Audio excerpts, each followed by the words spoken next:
I started with those noises while they chat, while I set up the game.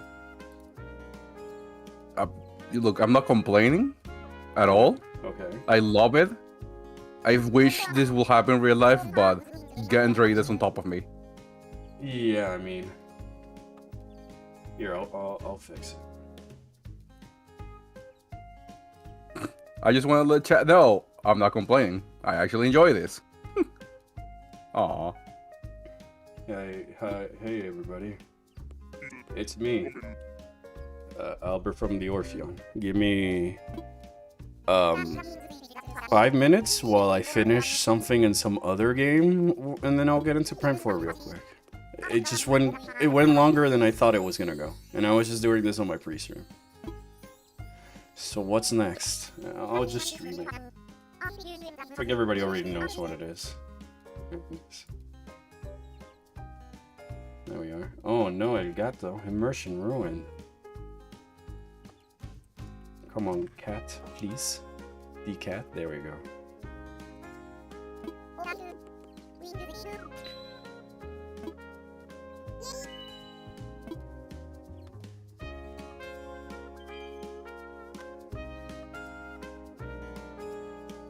Alright. Let me out. Yes. What? No, I think I probably just have to exit my cafe. Do you? Yeah, maybe. Yes. I mean, chat, I could show you the progress on the island. It chugs even more. I'm trying to see how much I can... how much chug can I put into this game before it dies.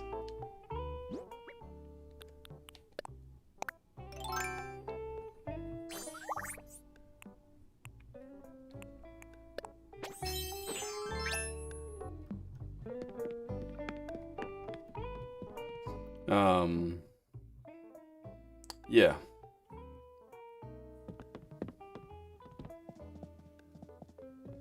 I presume your Switch has a lot of stuff downloaded on it. Well, I mean, Metroid Prime 4 alone is 29 gigabytes, which is kind of insane when I think about it.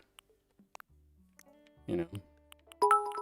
Oh my gosh. You miss your wife, Tomboy Lizard? Yes, I do. There's a new patch. There's new patch content, so I miss Wizard. All right, I'll show. Is your island Metroid shaped? No. But yes, my Switch does have like a lot of stuff downloaded onto it because I'm a digital, I'm a digital boy. Mewtwo says hi, by the way, Gabe. Hello. You know, you should never trust strangers, Sammy.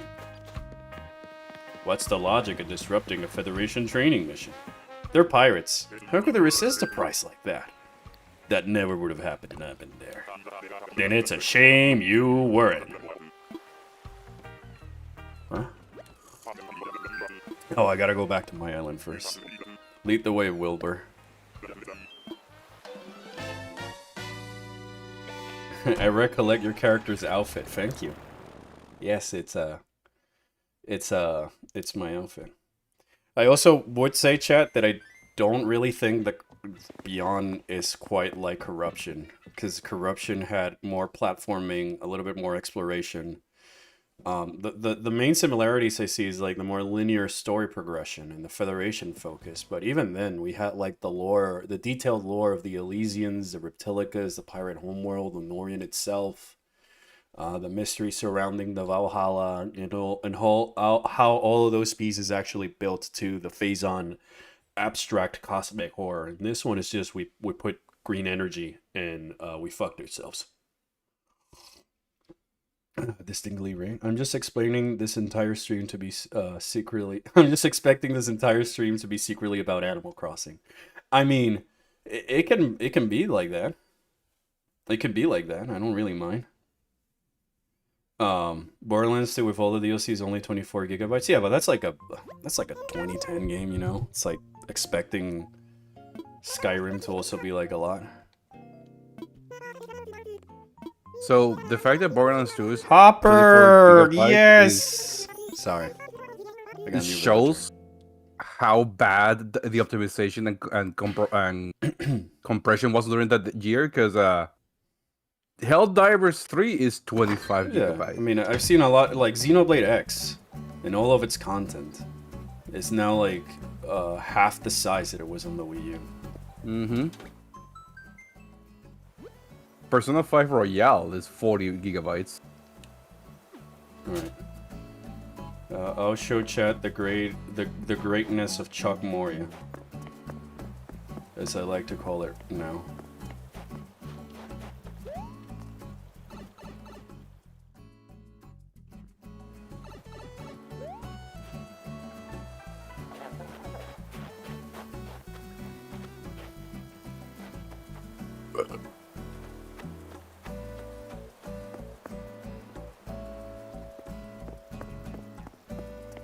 My capture card is certainly not liking any of this. It's dying more than Metroid for me. I can tell. No, you can't. Oh. So yeah, here's my street. Check out my expensive yacht and my expensive truck. Bless you, Gav, says Gabe.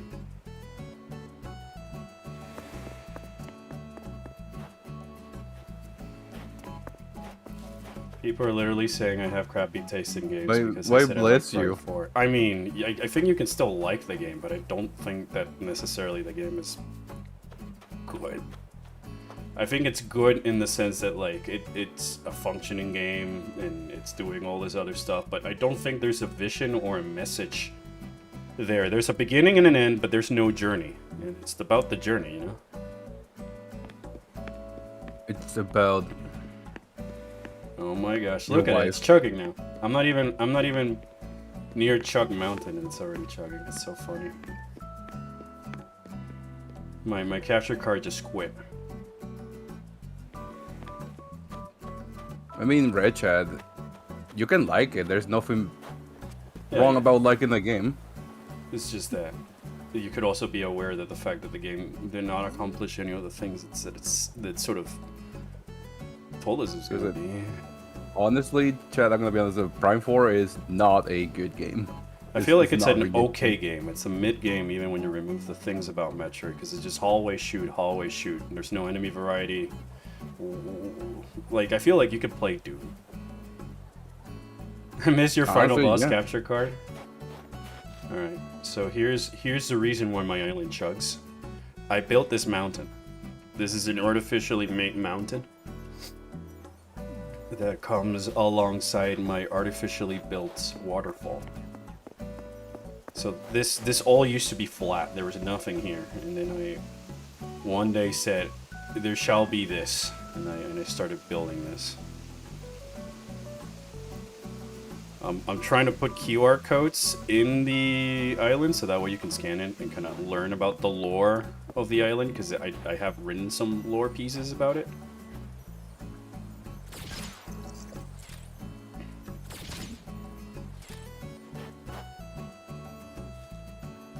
I wouldn't even say it's a good looking game, and that's pretty much it, because I'm not like having fun shooting anything, chat, or interacting with anything, but my favorite part is just looking at it.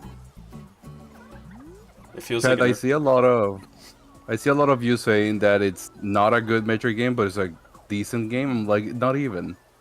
Look, Chat, like when you put that much hand holding and you literally give the solution to your game to your players. You're just telling your players they're stupid and they cannot do the game without your help. When there's Masahiro Sakurai who has done games for toddlers for years and not once tells you the solution or tells you where to go. I'm just seeing my capture card scream at this. Oh, this is my little Metroid section, chat, because there's like little secrets and passageways and alternate ways to get from one place to the other, unlike Prime 4, you know. Switch 2 version has the missing story, says Mewtwo. No, Mewtwo. They'll do a Metroid Prime, a Metroid Warriors Age of Green Energy, and it will tell us the canonical events of Metroid Prime 4 Beyond. Alright. I'll swap games. If not, I'm Will gonna you? be. If not, I'm gonna stay in my island forever.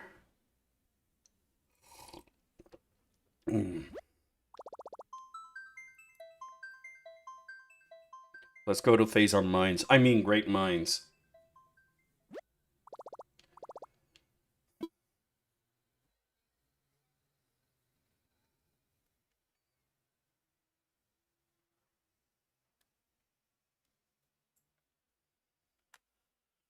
I Honestly, just. I would love a Metroid Warriors. I would like to see that. No, please. No? No. I want a Metroid horror, survival horror game, because I think that would fit better than Musa style clearing 1,000 space pirates and 1,000 federations. Also, cursed boy cephalobot. Look at him go. Oh, who's he waving at? Who's he waving at? Oh, I guess I won't know. No? Probably he was waving at you. For being such a good friend. Like, I feel like you could probably already put, like, make a Resident Evil Crow Country Signalist type game and set it in the Metroid universe and be around Samus or some other Federation trooper, and you can kind of get the same Metroid. Like, I would consider those Metroid games way more Metroid games and way better games than this. And they cost, and you can buy all of the ones I just mentioned for less than it would cost you to play this. And the one advantage I would give Prime 4 is that it looks pretty.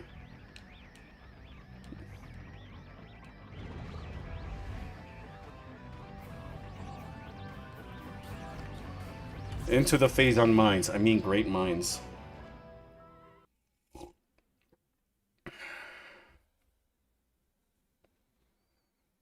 Like, I feel like there's a lot of missing in here.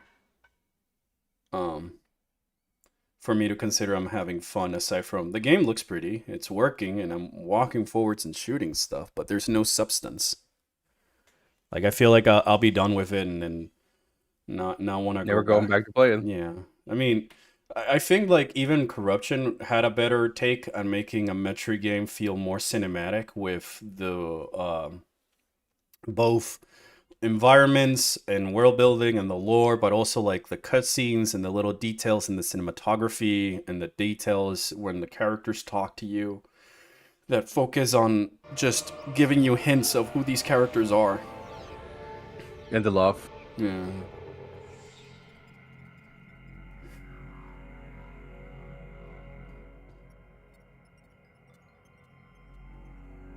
Yeah, I would agree that Prime 4 is not a good start.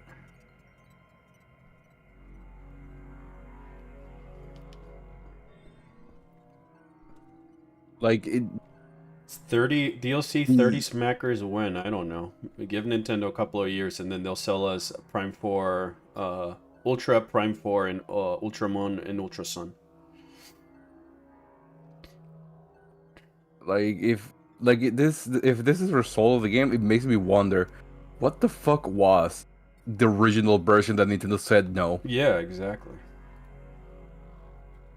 I guess the biggest mystery for me is that when Nintendo canceled like the old production of Prime 4, they said was because it wasn't meeting our expectations. And I took that as a sign of faith that they were really going back into the drawing board, because they even said that they would have to start development almost basically from scratch. I really hope they don't kill the franchise. I don't think it's where the franchise dies, because Dread still sold really well. Remaster still sold really, really well. I just think that they need to have like they gotta sit down and like actually listen to the feedback that people gave with what they disliked about this game and what they missed from the other games. And just try and go back to basics, because I feel that the problem with this is that they try to do like 7 different games and put them all into one, without at every point being that the clear focus is we made a good map that's fun to traverse, where the rooms are different and the rooms are doing the heavy lifting of telling the story. Before we had the Federation troopers, before we had Silex, before we had the Viola, before we had Mackenzie and Armstrong going, oh my gosh, Seamus is so cool. So like I don't think that the sales alone and the backlash would do that, because if not, then like I feel the franchise would have been dead when Other M or Federation Force. Need to find that teleporter key. Let's head deeper into the mines. No shit, Duke. Alright, so this is the moment where I scan the panel and the map will come up. And then Duke, Armstrong, and Samus will talk about what they have to do.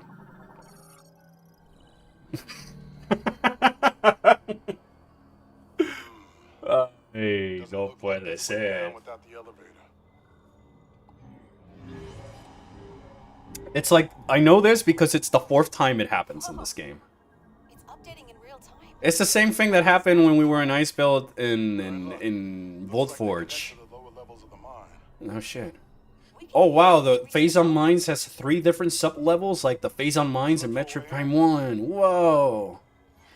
Maybe I'll have to come here and go halfway point and get the power bomb as well, surviving an onslaught of different enemies in fucky rooms, and then leave and then come back again and be like, oh boy.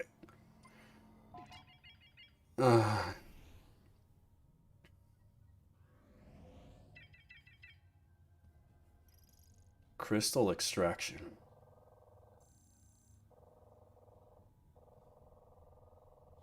This really feels like the Phazon Mines at home.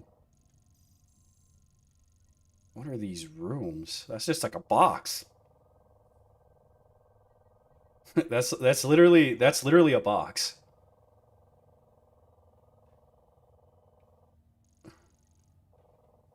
No platforming from the looks of it. There's no vertical rooms again.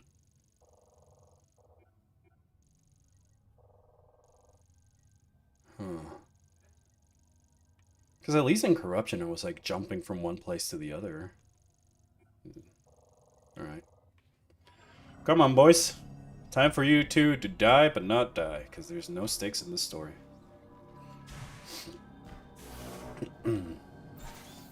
Allow me to open the way.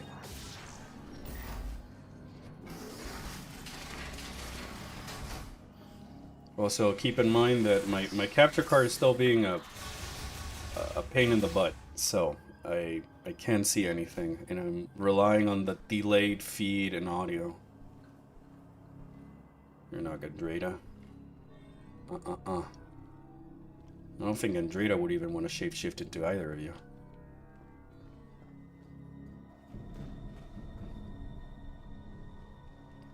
It's like, when we talk about Corruption, my friends were a cool ice guy with lore, a cool robot cyborg guy with lore, a cool shapeshifter with lore. I got you, Samus. Hurry up, please. Duke? Alright? Mm-hmm. How is this game? I've low-key heard bad things about it. 3. I wish I could be the guy to tell you, like, they're exaggerating or whatever, but I'm not really having much fun with this as a video game, or even less as a Metroid game. Because it's just assuming I don't know anything about video games, and it's very slow and padding. And I've not done any exploration, no gotten cool, sick new guns that can kill my enemies in fun or creative ways. And no new enemies. Like, I feel the original Metroid Prime had more things for me to shoot at than Prime 4. Well, that's new.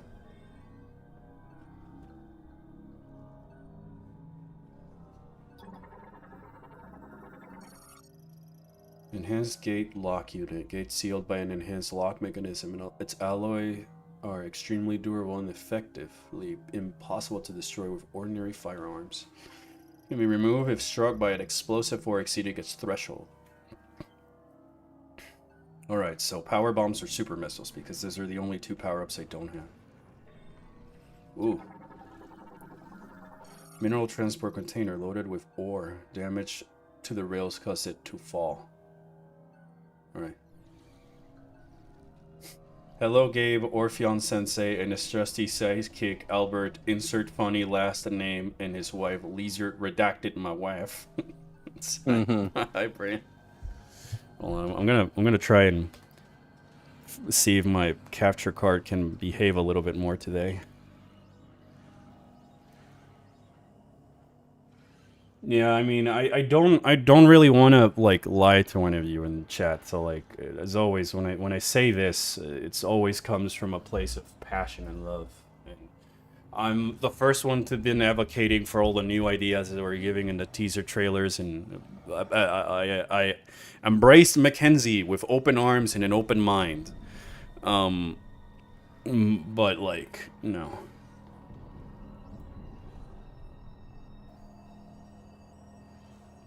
Feel like if they announce Metroid Prime 5 tomorrow, I would look at it with the biggest eyebrow raise, and like, I would definitely wait until the game comes out. Like, I don't think I would do that as a day one purchase.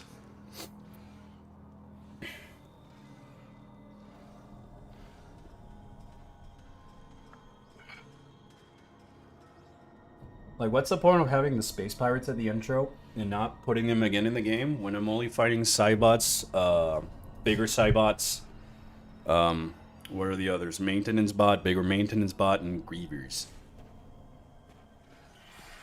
Oh shit. I can't really see anything.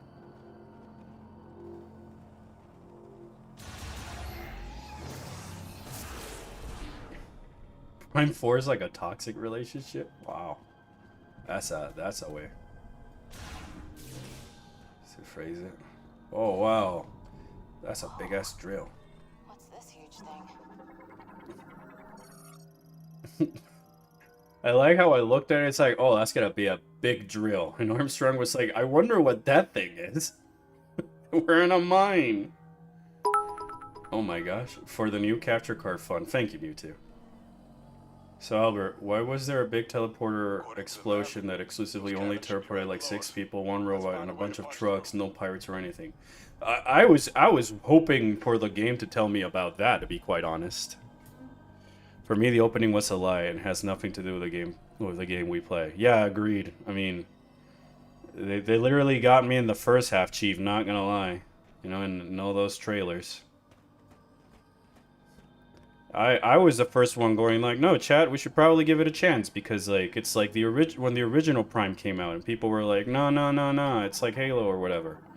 And then Prime 1 came out and it was great. Now this one came out and it's more Halo than ever. Fuck you, gay, for playing Monster Hunter. Hehehehe.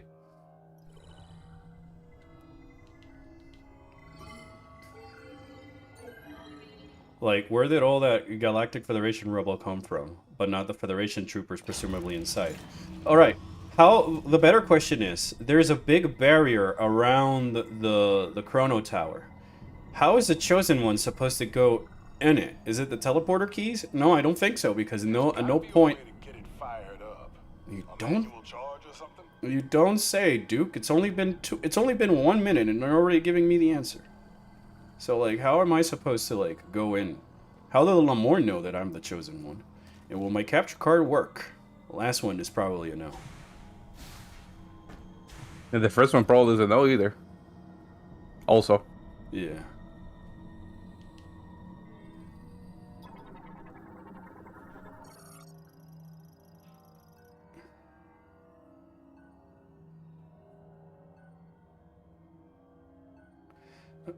You're sad that they made Dread $60? I think Dread is worth the $60 though.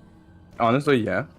It's got so much polish and quality. Do you like Halo? Yes, I do like Halo. Like Halo before Reach and before. I didn't really bother with Halos 4, 5, and 6.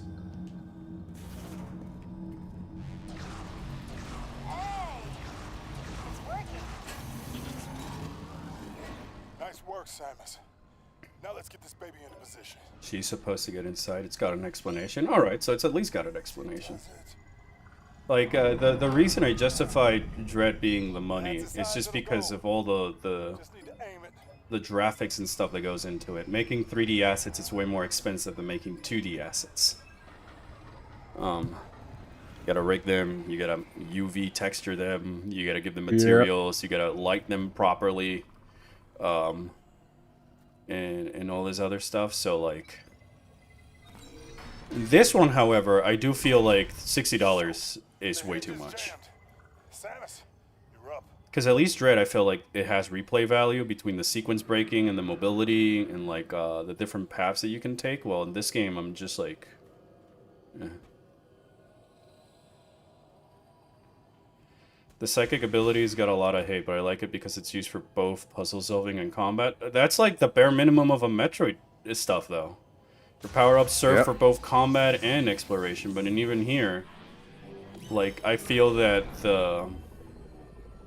the psychic abilities just have the psychic names so that they're different, and then the abilities that you use in like, you only use the... Oh my gosh. Mewtwo says, new story, alien fish people space pirates call Samsung that is missing his leg. The fish people, oh my gosh, give Samsung a prosthetic leg that shoots beams and it's upgradable with alien weapons thanks to the innate evolution powers of fish. That seems interesting. But like, there's no boss that really requires you to use the psychic abilities in any ways that are different, aside from like shooting Carvex to destroy its tentacles at the same time, and then that one time I shot a shot inside Fenoros. But I didn't have to use the psychic abilities to fight the ice guy or Zelios. And like, and then like, they don't do damage, they only stun enemies. That I'd rather have the instant kill differences that the other games had, because they give me Samus feeling like the destructive force that she's supposed to be at the end of these games.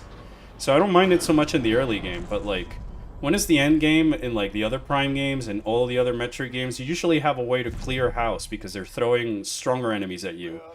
And those stronger enemies are naturally resistant to your stronger weapons, but not the weaker enemies.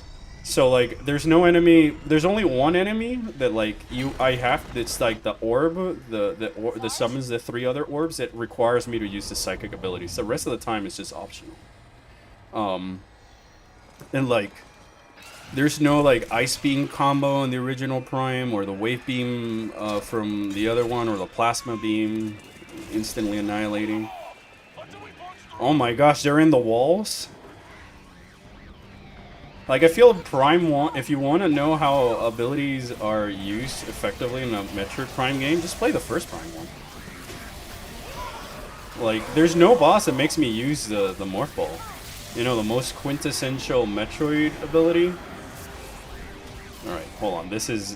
I cannot believe I have to do an endurance round, but I cannot even see the fucking Grievers. I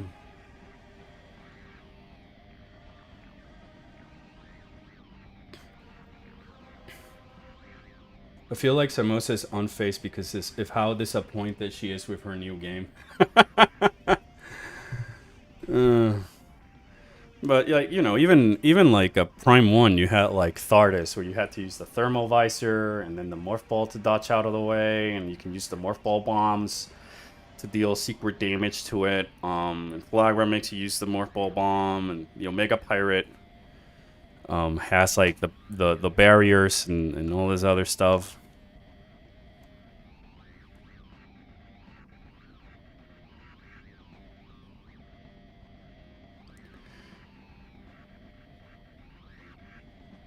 Come on, capture card.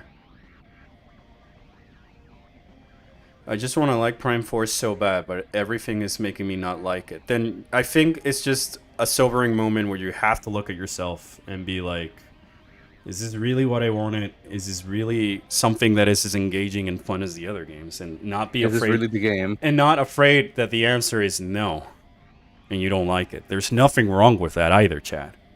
If it's a game that you look forward to and all this other stuff, you're not like you do not owe you do not owe the fact that you hyped up the game and you look forward to it and it comes out and then you have to like it. I'm also just trying to see what I can do so my capture card isn't dying on me for every 2 seconds, Yeah. so I apologize. Like Chad, yeah, we hyped it up and we've been asking and begging for it, but they took their really proper development time. Yeah. There's no excuse to these results.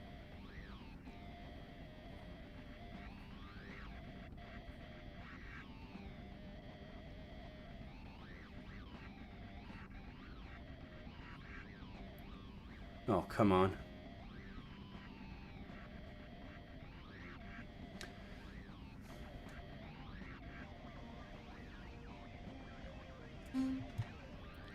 Prime Thardas, in my opinion, is the best boss in Prime 1 because you have to use every ability you got at this point. I can say the same thing about the Omega Pirate, except for the Thermal Visor, I guess, but you can use any of your beams to harm the Omega Pirate and then just rely on the X-Ray Visor to find him in the same way that you would have to use the Thermal Visor for Thardas.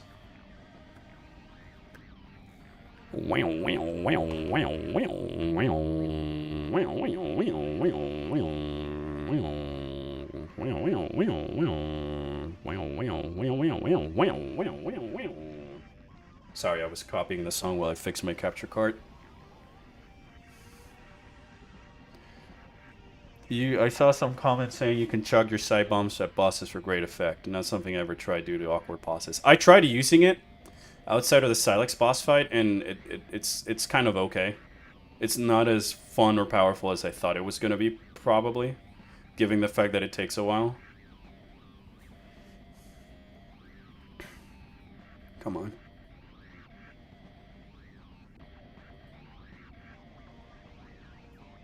Come on, capture card. I just want to get over these mines. It was working. Like in the other days, it was like at least... I could at least like see enough to play. And now it's just like...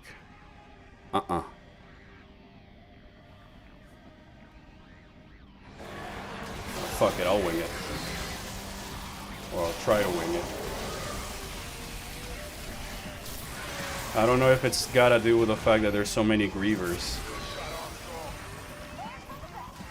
Oh gosh.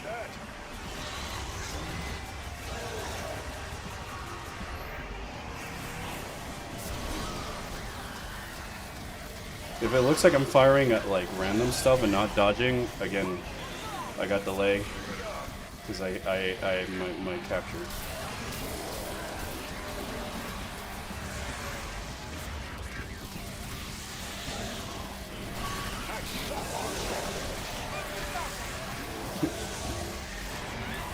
Ouch. Also, things just hit like a truck in here, and I don't know really why.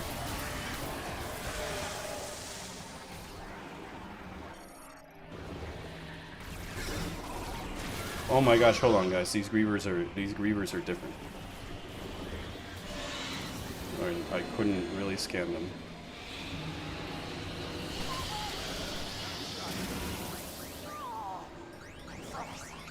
Oh gosh, I can't see. I can't see, where is she? I must give her the healing touch. No, I gotta worry about you, because if you die, it's game over. Oh gosh, this is a clusterfuck between my capture card and I can't scan any of these. There we go. Maul Griever. Oh, now they explode? Well, that's a moment to introduce a new boss.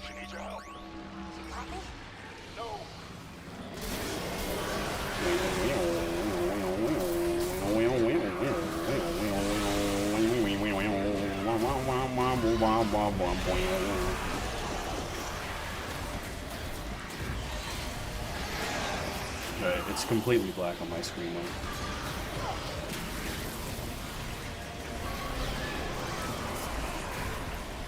Alright, I'm locked on, and it's black.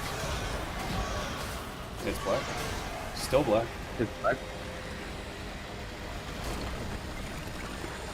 The weapon variety is solid, but the lack of enemies requiring specific strategies feels like a missed opportunity. I don't know, chat. Jump into the hole? Sure thing. Bye-bye, Sarge.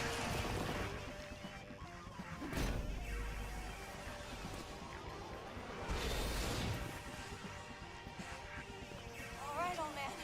Your I feel like all the weapon variety is not, like, solid, because it's the same one of Metroid Prime 1. Just in reverse order. You got a Wave Beam, which is the Thunder Shot, an Ice Beam, which is the Ice Shot, and a Plasma Beam, which is a Fire Shot. But it's not like in the original Prime where you have to use the Wave Beam to power up certain electronics, or the Plasma Beam to nuke things, or melt. You know. Sarge! He's not dead, is he? Do you read me? Sarge! Don't worry, Armstrong. He's not dead.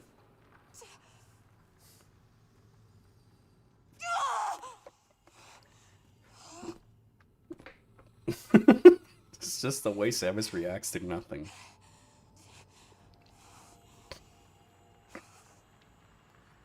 Let's go.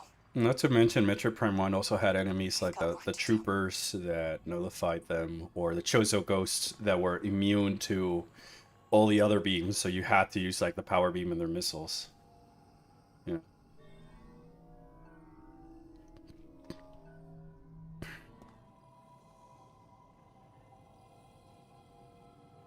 And then the areas feel very reminiscent of the original Metroid Prime, like a forest area with a great temple, an ice area with a facility where we're studying the radioactive substance that changes and mutates living beings, the fire area with a facility that either injects more energy or uses that energy for more processes with the specific radioactive substance. And now we're in the mines where they gathered the thing. Alright. Oh, new creature. New creature, new creature! New creature. Meteorita. Meteorita. Feeds primarily on rock ore, which dissolves using highly acidic digestive juice. Mm-hmm.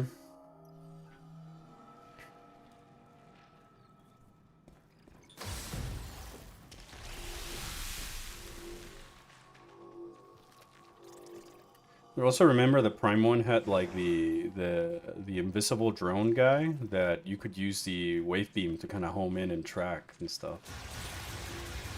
Like this game doesn't even have the recorded to logbook sound effect. Like, come on.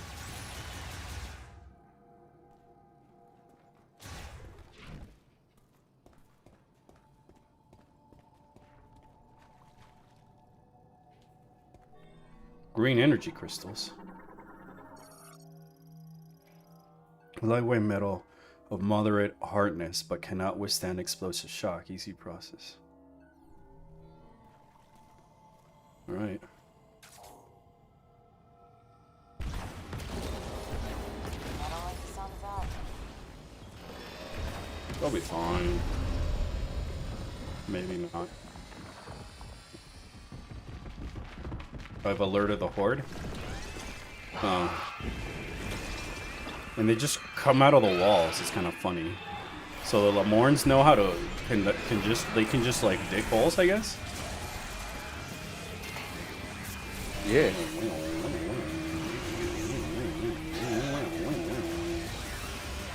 Ba ba ba ba ba ba ba ba ba da da da da da da. Boom boom boom.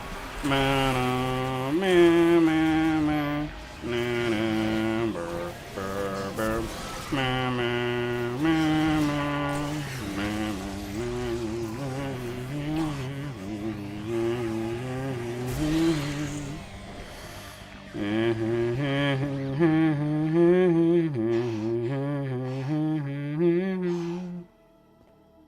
You tired?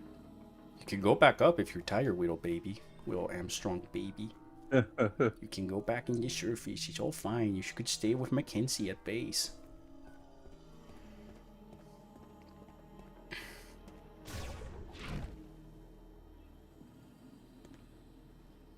I'm just trying to wait for my capture card. Like, sure, when I'm standing still, stuff in the game looks pretty, but I feel like that's the bare minimum. Game looks pretty. I'd hope so, with all the loading screens and downtime. And lack of and the flat areas. Scanning this guy's gonna be a nightmare. I can't really see. Ugh. Oh, come on.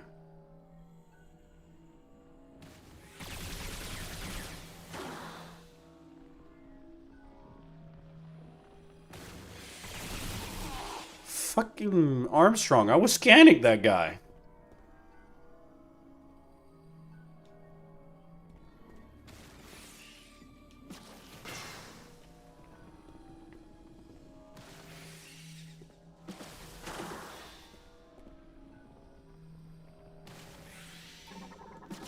Wow, this guy is harder to scan than the burrowers from the original Metroid Prime, which, by the way, same technology.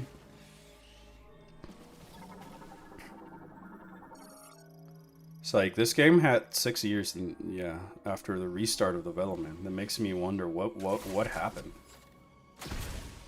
And because of the way they like phrased it in the direct, it made it seem like they were starting from scratch.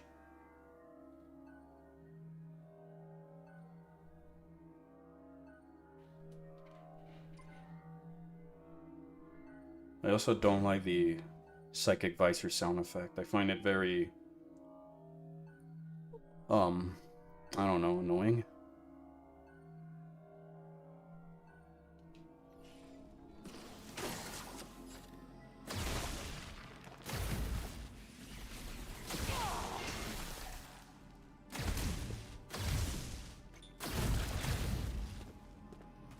Alright, so I guess don't use missiles.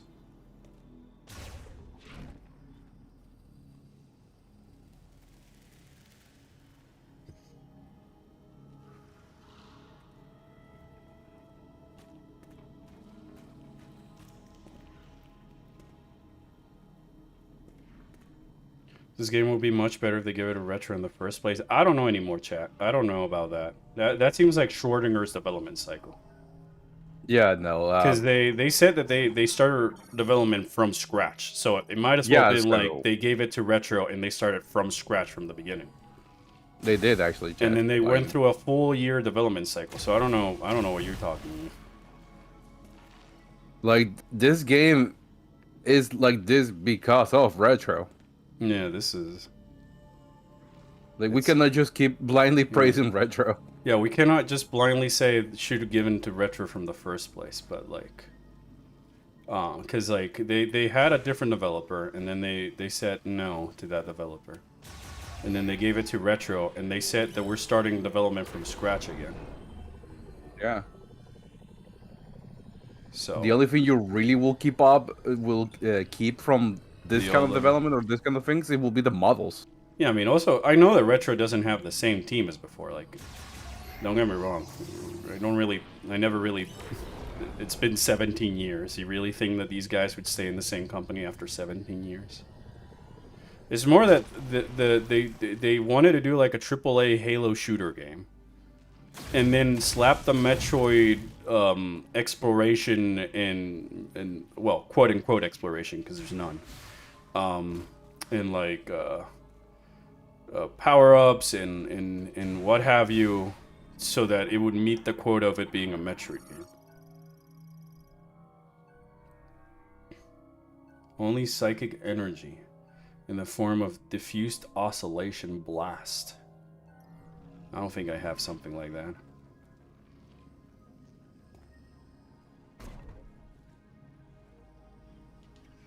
New weed? Snare weed.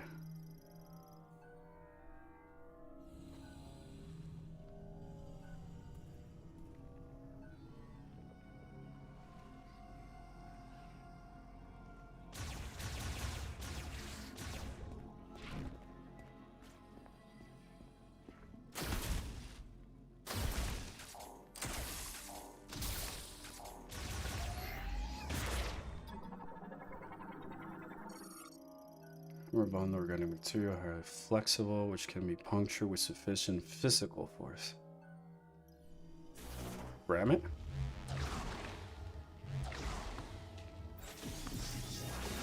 Oh. I don't like the fact that I have to scan things to know that I can grapple them. It's like an extra step that wasn't there before. Again, it feels like a lot of what was done is to add things for padding so that you could artificially extend the length of the game, therefore making people think that there's more meat and potatoes in this game, when I feel like there's less meat and potatoes than Metroid Prime 1. You're getting really close to some of the most incompetent puzzle designs I've seen in a game. Wow. Coming from you, Deadweight. Also, I will reply to your DMs later. I didn't mean to ghost you. I've just been sick.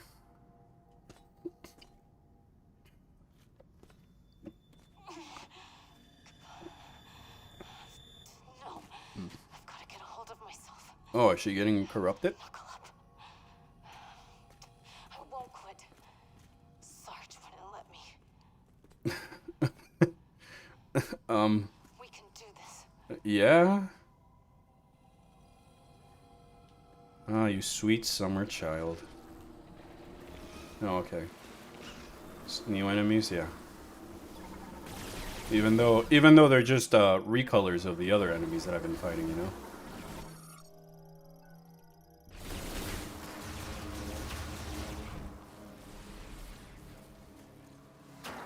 Well, I guess I'm forced to fight more Grievers, aren't I? Cave Roach. Xanthopore prefers to live in groups, primarily in humid caves. It is omnivorous. Feeds primarily on plants, though it can digest animal carcasses.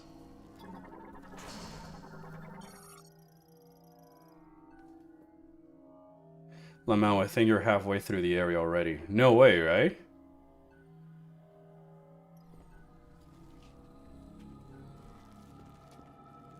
Oh, I guess I gotta fight Reavers again. Wham wham wham wham wham wham wham wham wham wham wham wham wham wham wham wham wham wham wham wham.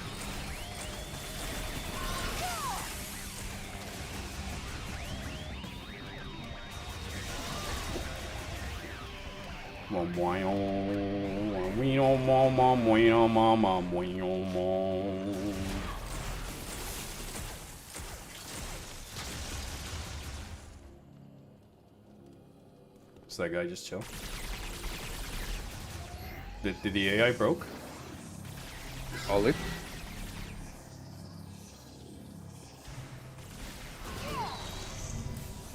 Thanks, Armstrong, I guess.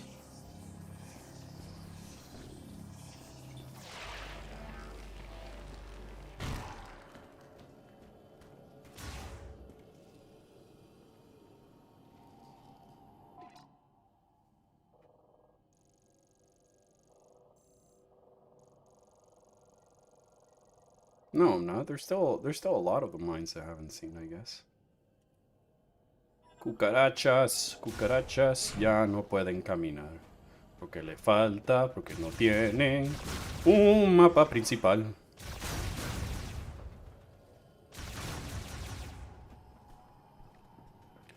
Remember when these guys died, like in the Valhalla and shit?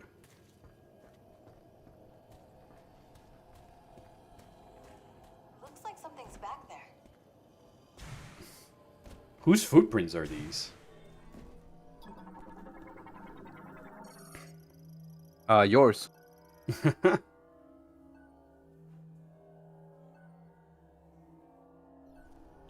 wait.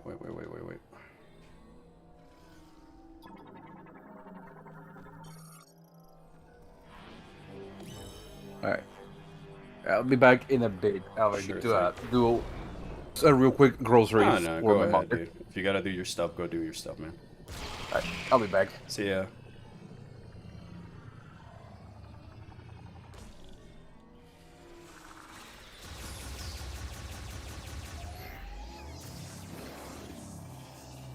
The game assumes these enemies overwhelm you in the story right now if you haven't realized. I mean...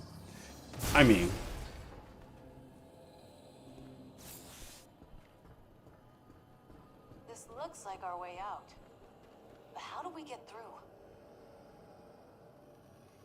You know the guy at the start that said he swapped his leaf with Dizzy? He actually died on my file. Another trooper came up and checked his corpse for pulse with a machine. Was sad I didn't get to see his dialogue because I sucked at combat, lol. Huh. That's cool. Shame it's only at the beginning of the game.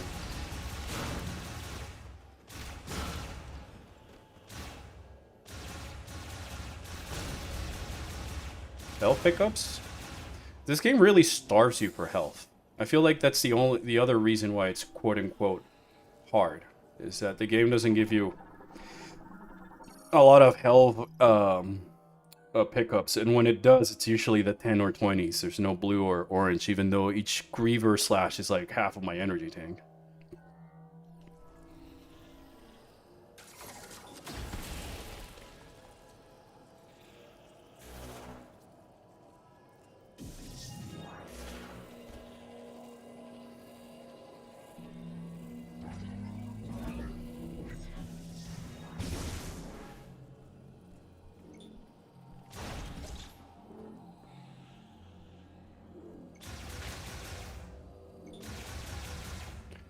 I don't even think that the beginning of the game was that crazy good compared to the other ones when I think about it in hindsight, because it doesn't really set the stage of the rest of the adventure quite like the Orpheon or arriving on Aether or even like Corruption and like in Corruption is cool because Dark Samus has to do all of that stuff just to get a chance to get Samus alone in a room, corrupt her, and leave. It almost sets the stage that crashing the Leviathan on Norian was like was like Plan C, when Plan A was really just to get Samus corrupted. You're a miracle worker, Samus. This'll do nicely. We can use it to break through that wall. I feel like I'm just going through the motions. I'm not exploring anything. You can do it. That a girl. Oh gosh.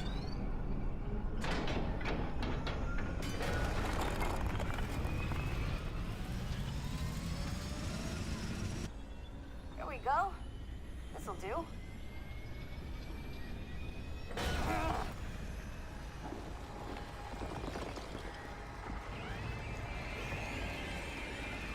Samus, I'll clear the rubble.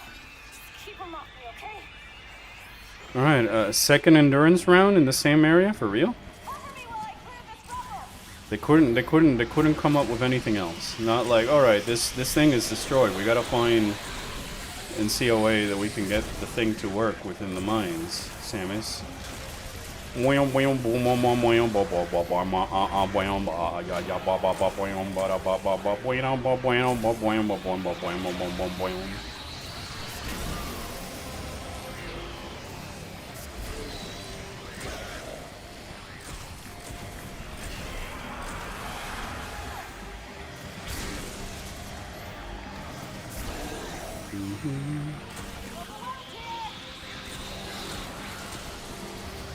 Oh shit, they're attacking her. Oh, hold on, come on, capture card, please. Let me capture card, please. Let me save the baby. Let me save the baby. I feel better. Why do I have to babysit this guys? I remember when I jumped into the phase of mines as a kid, and I was like, man, if only I could come here with Halo troopers. No, no, come on. Hang on.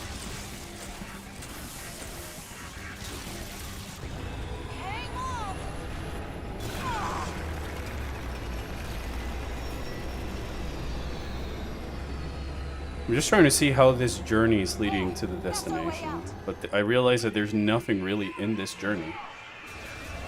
Aside from Samus, go here and shoot. Samus, go there and shoot. Samus, come over here and shoot. Where did she go? I got disoriented. Oh. Is it over here? Yeah, okay. No, Grievers, please, don't, no, guys, please. Yeah. I'm sorry, Sarge. Thanks, Samus. Talk about shoehorning a story in.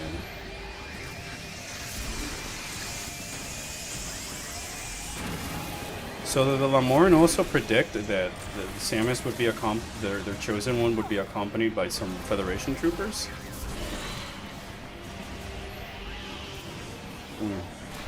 Ouch.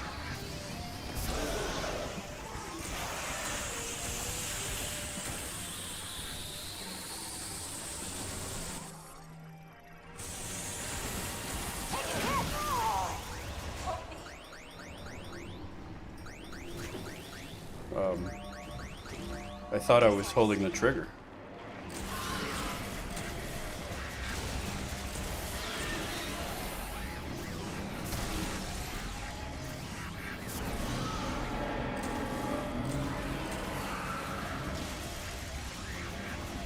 How much more Breeders do I have to fight for real? It's the same two enemies.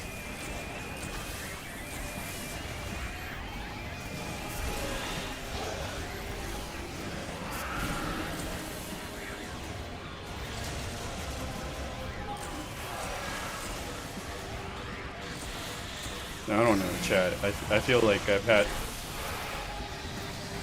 I can give you way more first-person shooters that do this exact same thing, and you can have a little bit more exciting times by the things that you fight and the things that you can use to fight the enemies. Doom is some of them that come to mind.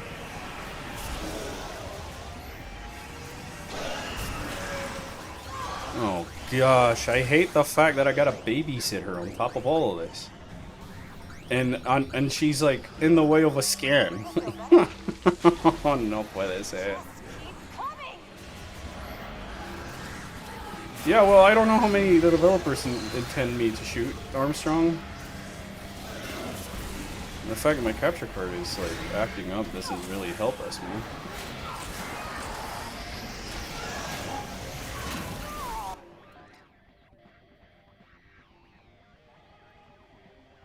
This cannot be it.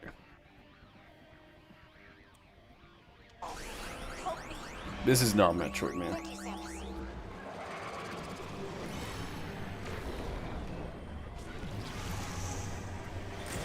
Psychic shot that I'm pretty sure deals 0 damage. I'm running out of shot ammo, and I have like 250 shots, man. Not even in Eclipse I felt like I was running this low on ammo.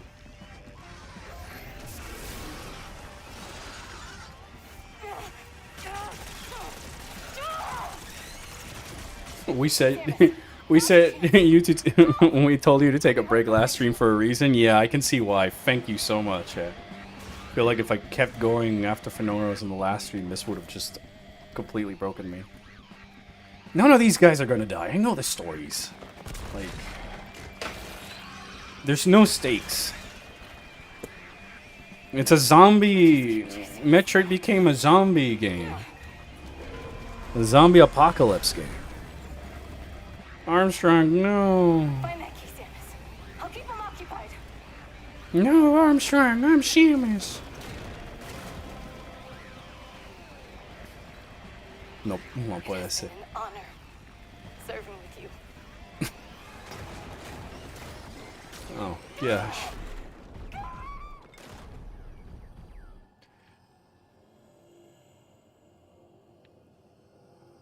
By the numbers.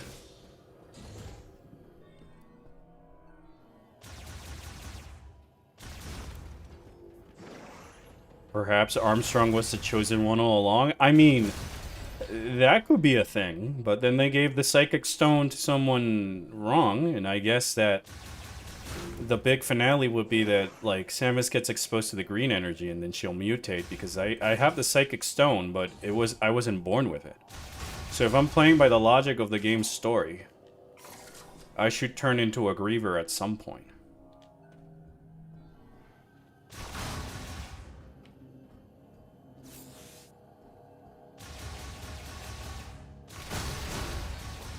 The only point in which someone will die is at the ending of this game, because there's no stakes.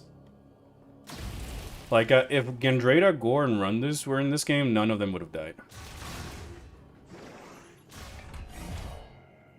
Their spirits would have been consumed by the Phazon. At least that's how I always interpret it, like the cutscene when you die and you see like the Dark Samus head floating and like just consuming them. I always assume that it was like the face hadn't even corrupted their very soul. Kind of like how I did with the Chosen Ghost on Talon 4, you know?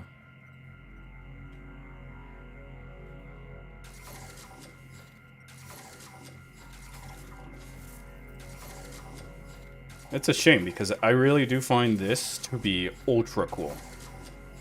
The beam swapping and how the arm cannon opens and stuff.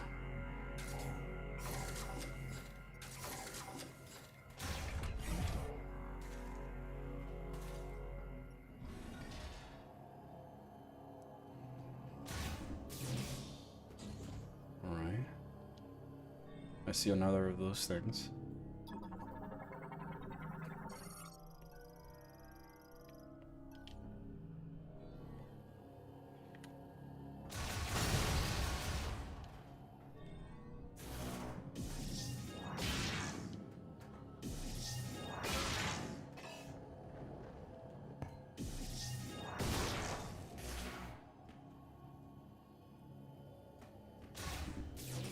Hey, at least I'm back alone, right?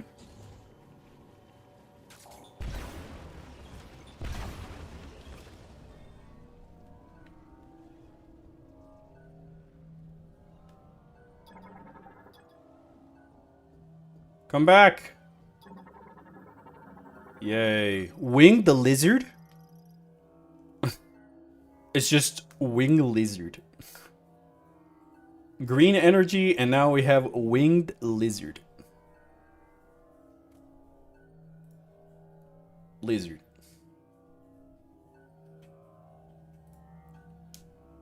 You can play a Prime game now since everyone died. Do you enjoy the rich lore of the mines? Yeah, yeah, I'm really like enjoying the rich lore of the Phazon mines at home. Oh, I thought that was gonna be like a lore scan.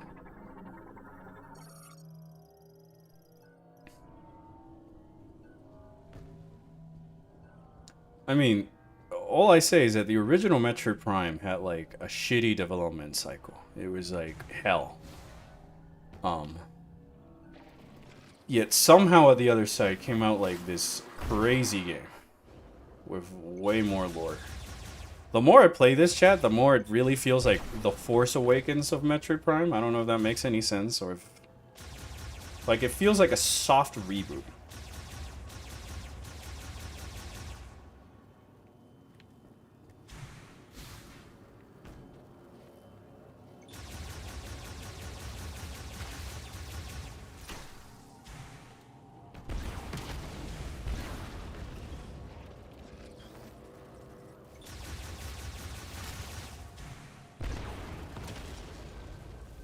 Come on, capture. I need to do a jump. Thank you. Like, I guess this will be the easiest lore video I have to do on the franchise, right?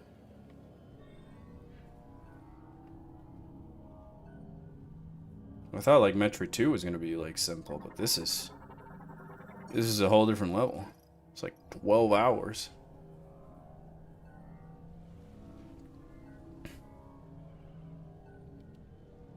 Considering Silex's entire deal being a mystery box, yes, like The Force Awakens. It's not just the mystery box of Silex, but it's sort of it's Metroid Prime soft reboot. Between the story and the areas that you're visiting and the power-ups that you're collecting and the general ebb of flow that the final area happens to be a mine where you collect they were gathering the precious mineral resource that has the power of mutating beings and stuff, you know?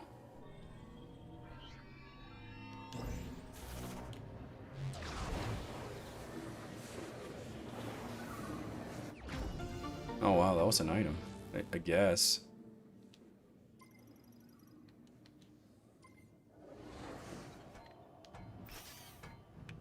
Did J.J. Abrams wrote and direct this as well?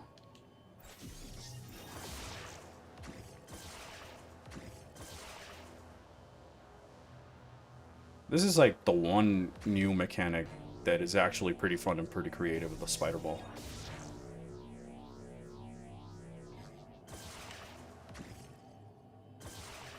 Oh no. Oh, okay, this is gonna be a problem with my capture card, I guess.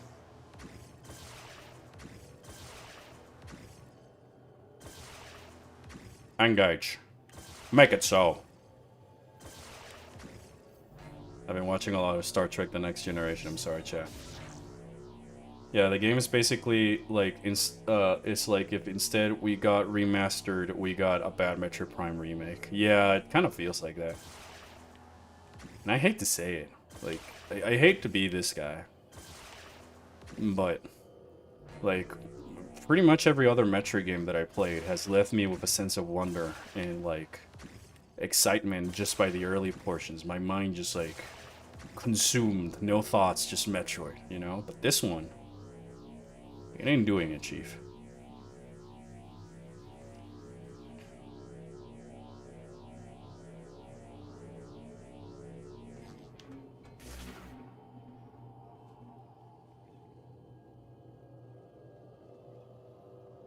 Which Star Trek series is that? As in what year? I don't know. It's the Next Generation. I think it's like the 80s or 90s. Late 80s, early 90s type of thing, I think. Maybe I'm mistaken. It's super good. Just start out, I just follow the advice from the lovely people at Red Letter Media. And I just can start it off in like a mid-season. And then, like, I didn't start with Season 1 because Season 1 is really bad. So I started like in something around Season 3 or 2. Because I watched an episode that I just wanted to watch because I like a character called Q in it. And then I watched that episode and then I kept going. And now that I'm like in Season 5, I went back to see the original seasons just to see like where it started. And I've just been watching that as I do my Final Fantasy 14 grinds and stuff.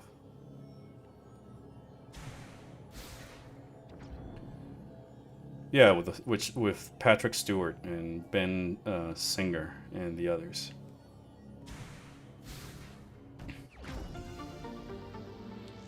The best upgrade of this game is a Doom Power from Sonic X Shadows Generations. Which is that? Which Doom Power are we talking about? Like, I streamed Sonic X Shadow, but I don't know which power-up is supposed to be in the Metroid side.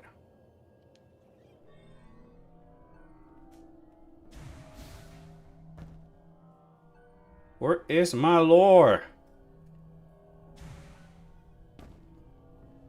Sorry, I guess I gotta download the Nintendo app and read the lore there. Apparently, according to what chat told me last stream. Spider Ball upgrade looks like the Doom line thing. Forgot the name. And I forgot how it looks, so, but I believe you. No, we haven't gotten a new item that way. I'm just trying to work against my capture card.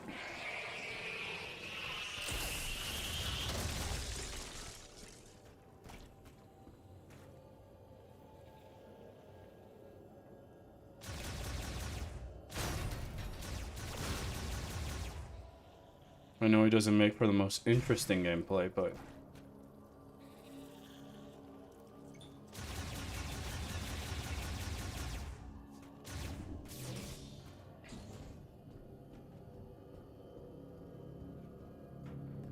the Elite Griever. You know how that we had the Elite Pirates in the mines?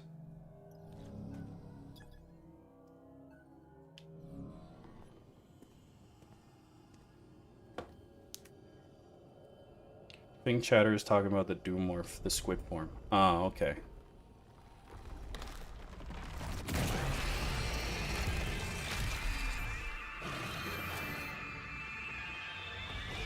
Yeah, I mean, 14 is free, Brian. If you're gonna play 14, just go to their website and sign up for the free trial. You get a Realm Reborn, it's expansion Heavensward, it's expansion Stormblood completely for free. No credit cards, no restrictions on playtime, and it can work on either any system and you'll be in the same world as the rest. So if you're playing on PS4, PS5, or PC, you can still hang out with Lizard and the rest of us.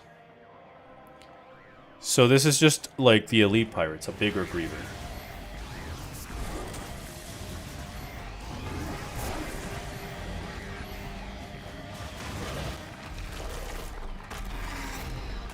Oh. I totally didn't see this coming. Ugh. More sponges. Hey, Samus did a cool flip, I guess. Robot friend!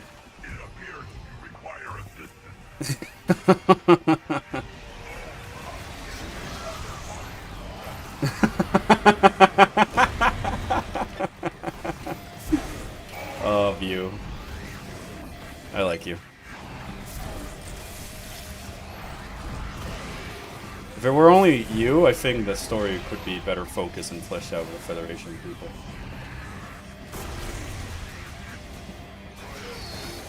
You don't save you. At least you're helping me distract the big guy. Yeah, get. Whoa! He punched him across the room!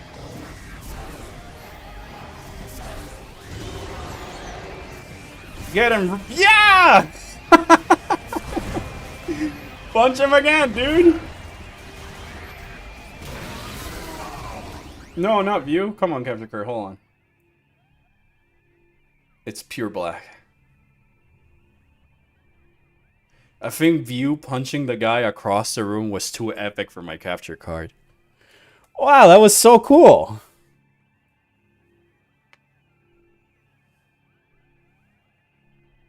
No, Brain, the Omega Pirate, the Omega Griever is going to be at the end of the mines. Don't worry about it. Right? There's no way. There's no way they're that, like, creatively out of ideas that they just made the Omega Pirate again. And they just call it the Omega Griever at the end of the Great Mines.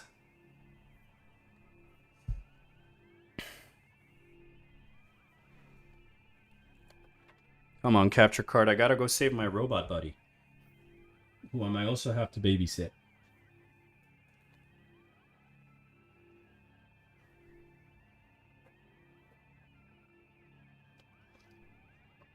Robot guy and Miles with all the backseating. I agree, because at least I like the angle they're going with Miles.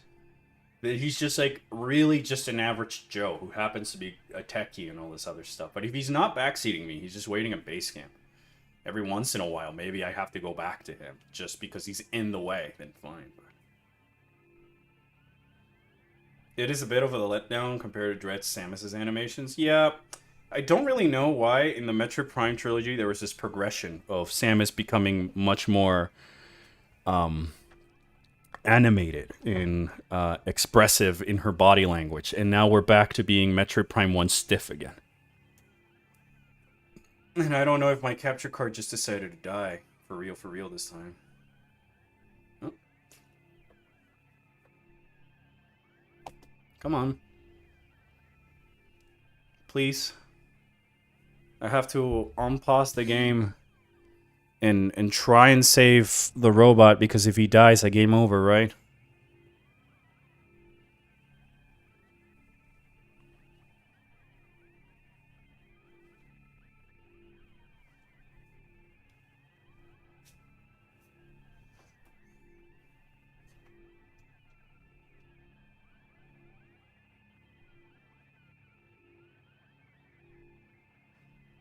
The screeching really doesn't help.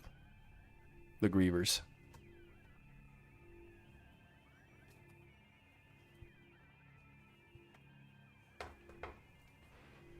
Chat, if you really want a good Metro game with the thick-ass lore, while I try and fix my capture card. Or is it? No.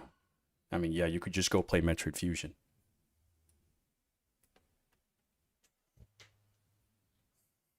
Can't even see. Alright. I can see the menu, the home menu at least.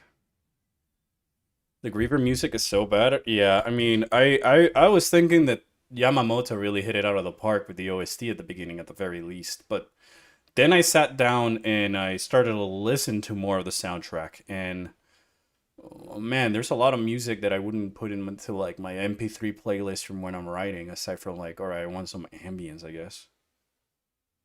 I'm gonna have to make a Prime 4 rewrite based off what I thought the game was gonna be like to cope with this Prime 4 disappointment I feel. Yeah, I'm feeling the same, Brain. But yeah, if you want a good Metroid-like RPG, may I recommend this one? Its protagonist is very much kind of like Samus in terms of coolness, or this one. If you want spooky stuff and good lore, oh my goodness. Or where's the other one? Or may I also recommend you this other great Metroid styled game? Bangers. I go back into the game and the capture card dies. I go back out of the menu, capture card back.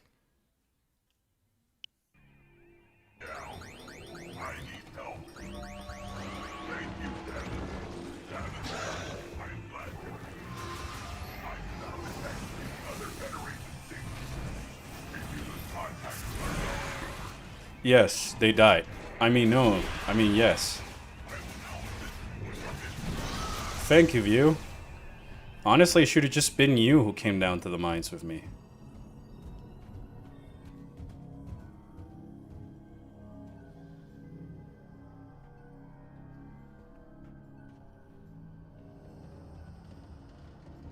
My capture card is completely dead if case you my walking around in circles. I may be able to clear the way. Allow me to try.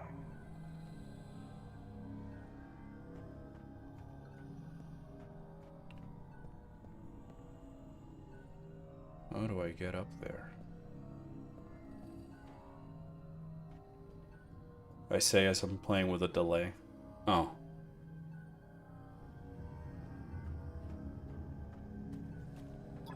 Yeah, my feed on the capture card is just black now. I'm just looking at the delay that you guys are looking at. Moving forward, please let me know when I can clear the way. You will. You will. I will, View.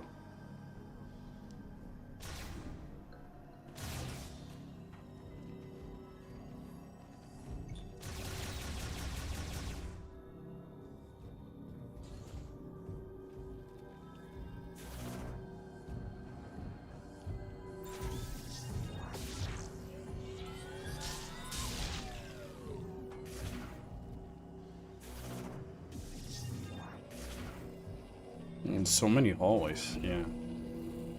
I haven't done platforming for a single room.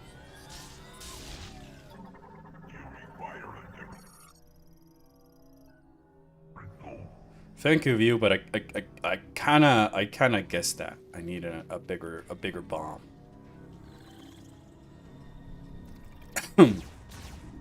Sorry.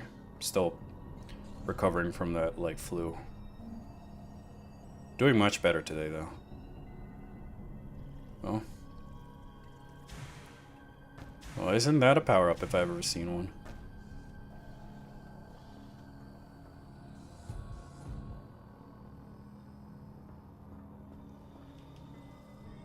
I don't know why I could... Well, I don't know why I thought I could scan anything.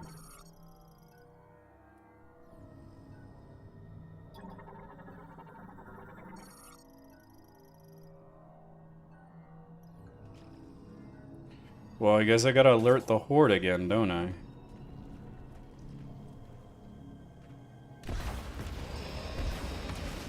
Not even.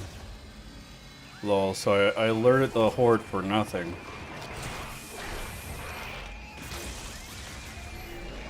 Oh, maybe I need to ask him to break it.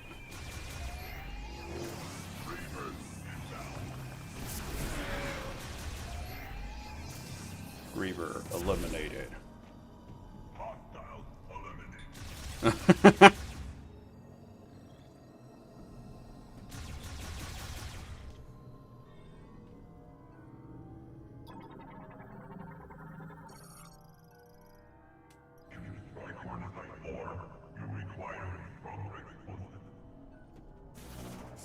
Why? I am smart enough to see that there's a power-up in the room and a puzzle. Put two and two together. Also, look at View's head just following me around. It seems to be that when I'm in first person, the game, the capture card just, like, dies. Oh, never mind. It just died on me. Maybe I should just keep my mouth shut.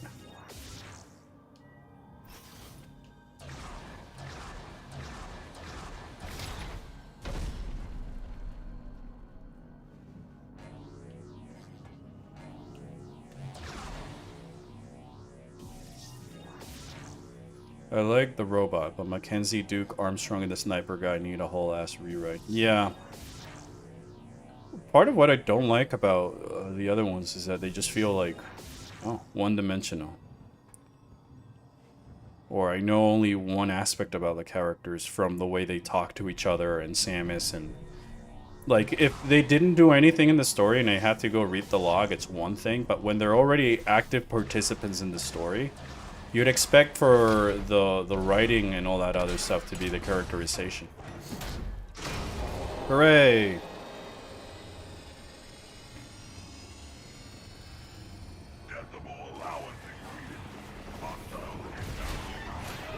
Oh gosh.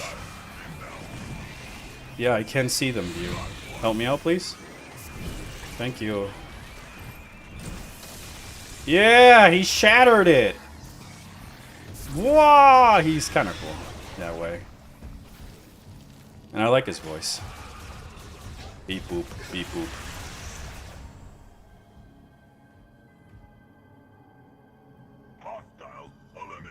His design is cool? Yeah, his design is also pretty cool.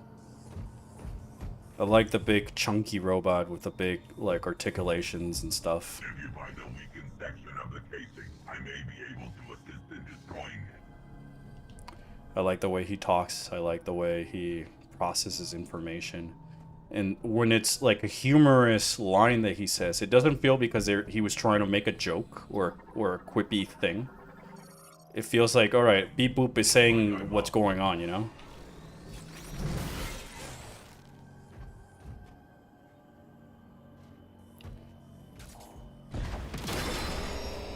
Why? Oh, now I alert the Horde. Super missiles? Yeah. Hey, at least they're not psychic super missiles. They're just super missiles. Now, actually, now that I think about it, since this game acknowledged Federation Force Unit, why aren't it? Weren't it those guys actual characters instead of random troopers? Thank you for the follow, Daniel. And B, yeah, I know, but you know what would have been an easy way of just fixing that? You just have these characters say, "Oh yeah, I was part of the Federation Force." In Talvania. Oh, I was part of the Federation Force in Gavaran and all these other, like, oh well, that's a Metroid Red area. I'm getting missiles so late. I'm assuming they're gonna be, like, ridiculous, but why giving me the missiles in an area where I'm encouraged not to fire missiles? It seems like an intentional design flaw, if you ask me.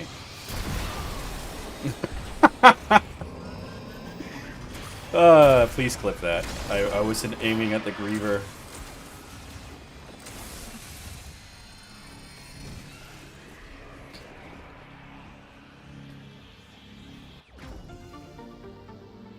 Alright. I don't know why they would give me, like, these explosive weapons in an area where I'm supposed to be sneaky quiet. And if the enemy explodes, it calls in more enemies? Are you crazy? Thank you, View.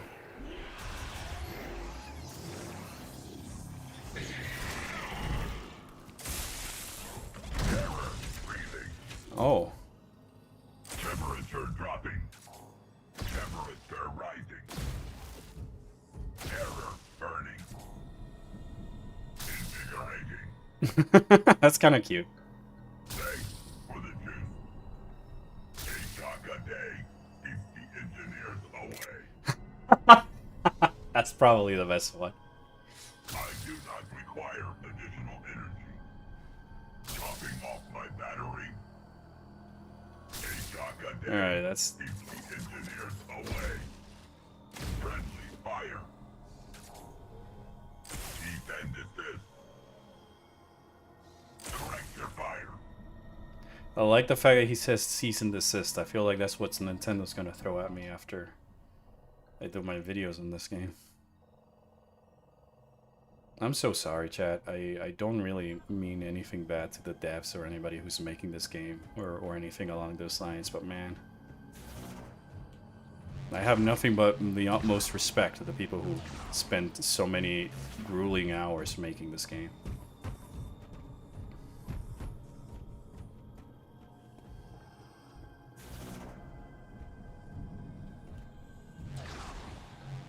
Like, I would have understood if maybe the super missiles was something that Mackenzie gave me, or morph ball bombs, because even in the Metroid manga, they say that like those are weapons that the Federation gives to Samus, sort of implying that like those are mass-produced Federation, not Federation, but like tech in general. So it's not like Chozo tech, which is like rare and whatever. Then, oh, I collected the chip for the Thunder Shot, and Mackenzie's like, bring it back to base camp.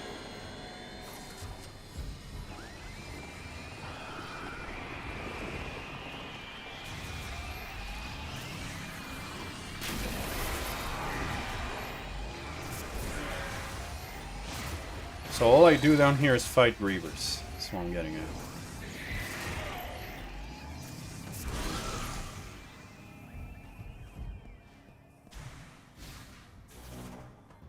Also would have been cool if like you made Sarge like a trooper who was a Norian or Armstrong or Mackenzie or any of them. Like they were a Norian survivor when the Leviathan. I was there when the Leviathan hit, but only back then I was like a mere trooper.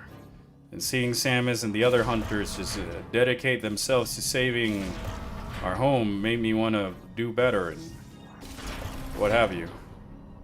You know.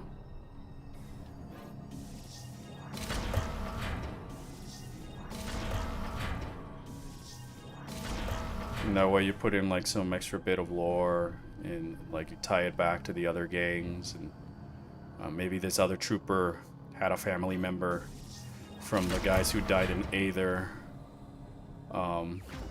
Like there's 4 of them, so I feel like you could make it so that one of them, make it so each one of them has like a different. An elegant solution. Thank you.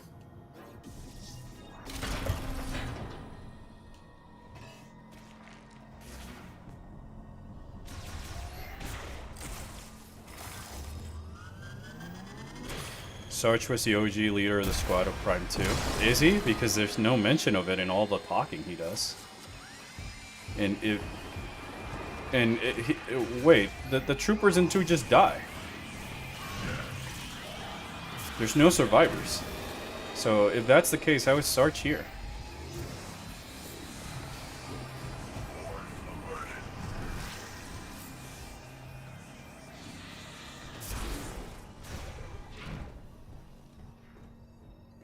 So many indie games would kill to have known established to have a known established universe like Metroid for the characters to reference. These characters don't feel like they could only be in Metroid. Yeah, I guess, you know. It's not Sarge is not real. He was always dead, of course. No, he's not, but I mean if he was the OG leader. I mean, I think that the easiest way you can do it is that one of them had like a friend or a family member who was on Aether and they died there. But then the Federation learns about what happened on Aether because of Samus, and that motivates them more because Samus, at the end of the day, just reported back their devs and stuff, you know? Yeah, there's nothing happening in these hallways, which I guess I'm kind of glad because the capture card is still not working.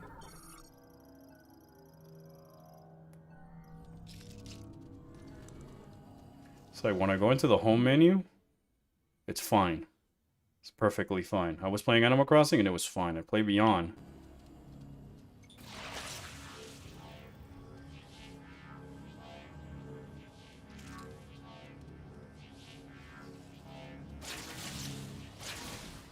Did I make it? Okay, yeah, I did.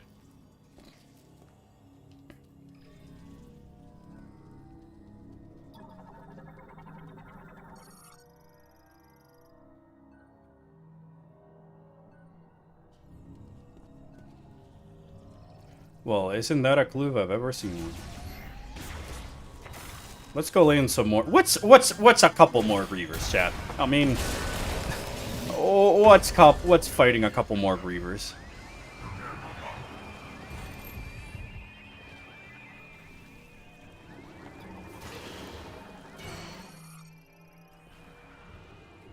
Come on, View, just break the thing so we can go. I'm in Federation Force because, like, this game is technically a sequel to Hunters and Fed Force's story. Yeah, they don't use it. It's so weird. They don't use anything from before, despite all the setup and stuff. Again, well, then again, like, Silex came up with these Metroids that can fuse themselves onto other things, and apparently they're attacking the bosses in this game. So I don't really get it.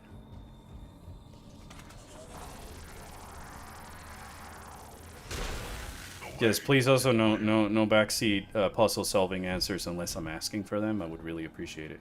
Wait, is that the square room? Or am I not yet at the square room that I saw earlier?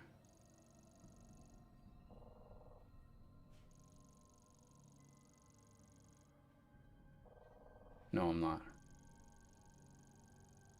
There's the square.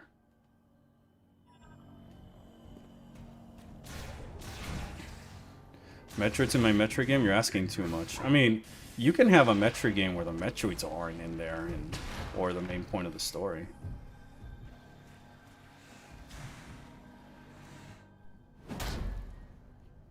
I don't know how I feel about Samus's superhero landing like that. With the fist. Feels like it would hurt. I would have rather have her, like, morph ball.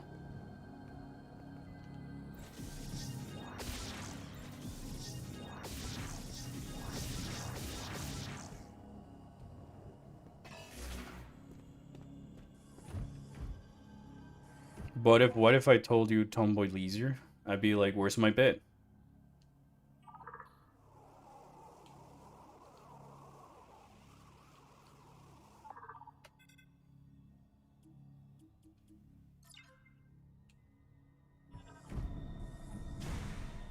I mean, you already gave enough bits. Thank you for the bit, Mewtwo. I mean, she does a superhero landing in Dread too. Yeah, but in here you're jumping, like... You're jumping this giant chasm all the way down, and she lands on her fist and her knee like that, versus Dread where the distances that she's jumping, the altitude isn't so much. Like, remember in Metroid Prime 2 when she did that after jumping out of the Quadraxes, and she kind of, like, used a gravity boost to, like, buy herself some airtime to just, like, before doing the superhero landing, so that way it's kind of like, alright, I'm adjusting so I can land safely. And here's, like, I jump, superhero landing, just because it's, like, the normal thing. Ah, she did it before. I guess that the only thing Samus has left is to Aura farm.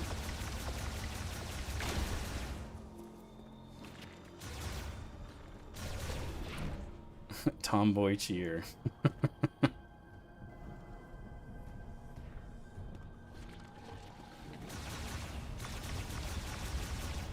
Oh gosh, this is gonna be a nightmare with my capture card.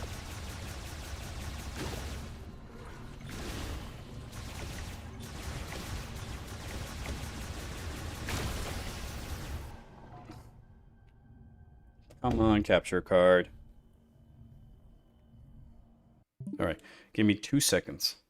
I'm gonna get some water real quick. I'm gonna take the opportunity the capture card craps on me when I'm playing this game. So just get some water.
All right, I'm back.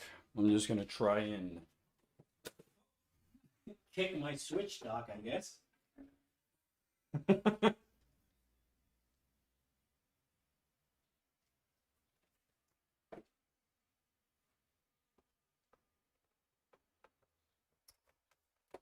Allow me to try, Samus. I will. Still got so much phlegm.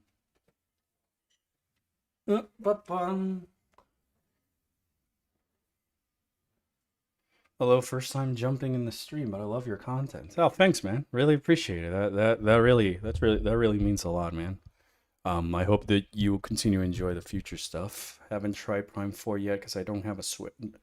I don't want to Switch 2. Hoping to borrow some friends instead. Well, you don't need a Switch 2. You can play it on a Switch 1, but I wouldn't really recommend it, to be honest, and I hate saying that. Dread is probably my favorite game, Metroid game, right behind Prime Federation Force. Wow. You're the first one I hear someone say the Federation Force isn't their favorite, but that's honestly pretty cool. I like Federation Force. I think I like Federation Force more than I'm liking all of this, to be quite honest. Because like it was bite-sized and stuff, and not trying to make me believe I'm playing a Metroid Prime game. The loading times on Switch 1 are atrocious. I know, but you know, they still sold it on the Switch 1. If they wanted to just be like, all right, we gotta... I feel like the only reason the game is actually out is because Nintendo wants to phase out the Switch 1, and they had sort of made this development and announcement when the Switch 1. So they had to like meet that quota that Metroid Prime 4 is on the Switch 1. So just release it as is, so that way we can make Metroid Prime 5 a Switch 2 exclusive.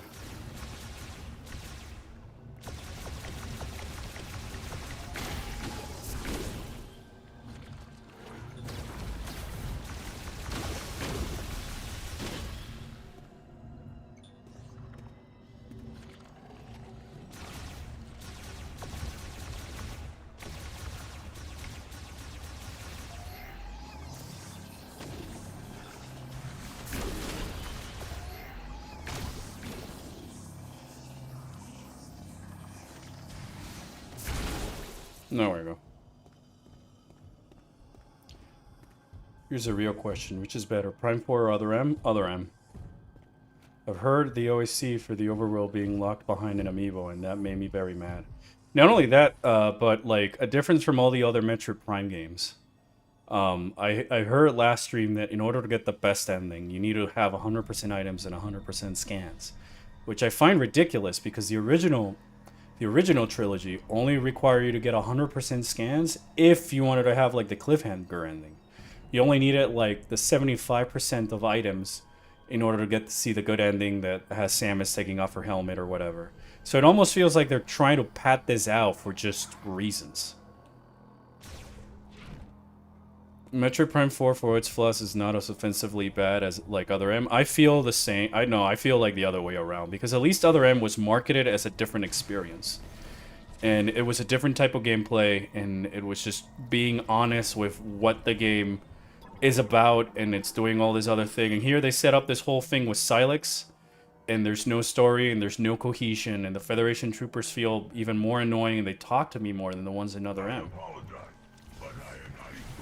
And I feel like it's doing an equal disservice, if not more, to Samus, because I feel like Samus is very kind of inconsequential in this story as well. Like, just because Other M did all those stuff, like, I think that it is possible.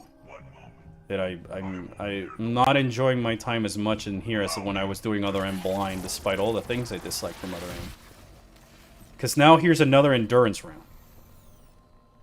Like, I don't know how, you know, Other M for its flaws did not throw four endurance rounds in one area of the map, just so that you can fight waves of enemies and enemies and enemies. It at least had some moments of exploration and mystery and lore for how little it is, you know? I'm not trying to say that it's a flawless game, mind you, but I feel that it respected me a little bit more than this. Like, this is a Metroid Prime game, but what is where's the there's no platforming. Which other M at least had? It had Anthony. Feel like it's... Wait, no helmet wasn't 100% in Prime 1? No, yeah, in Metroid Prime 1, 2, and 3, if you wanted to see helmetless Samus, it was just 75% item. And then 100% item for the post-credits cliffhanger where they show you, like, the Dark Samus hand and stuff like that. I missed my Tamagotchi, Adam, yeah. I feel like it's not worth it for me to get a Switch 2 because I'm only really interested in Metroid and Donkey Kong so far. And it's just worth spending over 700 Canadian dollars on the console. No, yeah, I feel you. I'm the same with you. Oh yeah, you also don't need scans for the cliffhanger ending. It's just items. The scans were just if you wanted the gallery stuff. Bragging rights.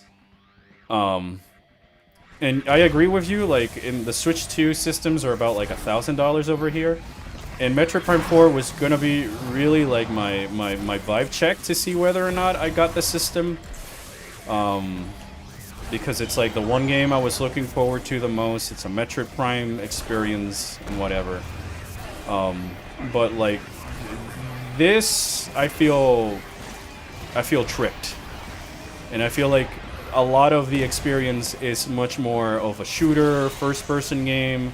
So that way I might be more inclined to like it more than Other M. But I feel like in Other M I was having more fun with the fact that the game was being transparent about what it was from the get-go.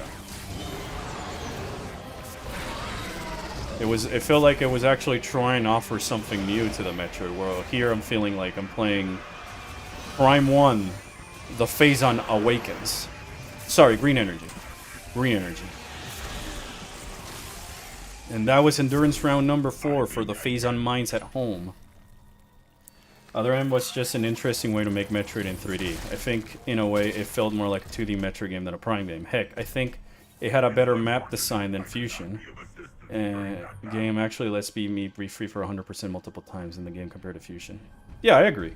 I feel like the issue with Other M and its formula was honestly mostly, I mean, aside from the writing and the story, the gameplay side, is that the combat was limited to like an NES controller with 2 buttons.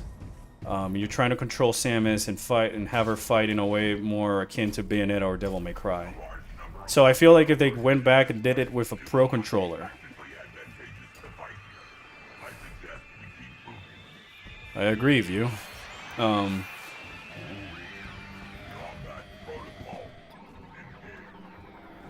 my gosh, it's really just this, isn't it? I've been doing this the entire time.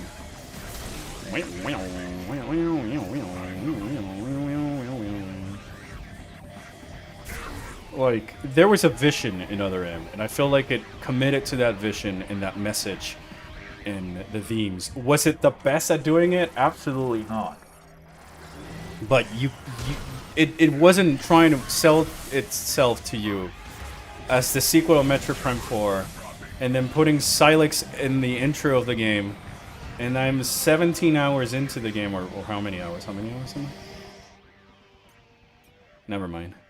9 hours into the game, and the 2 times I've seen Silex, it's just a Jabei robot. And I haven't... I'm no... Like, I have no more knowledge on this character now than I did back in 2006.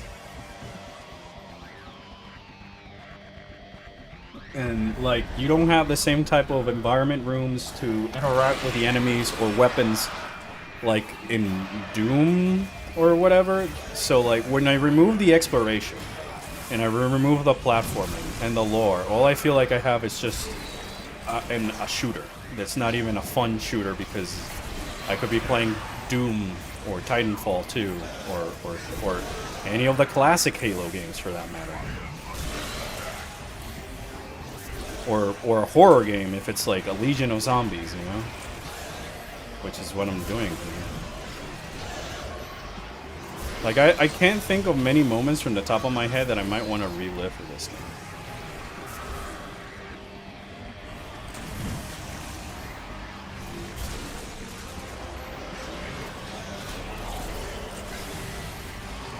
Dead weight, I don't know.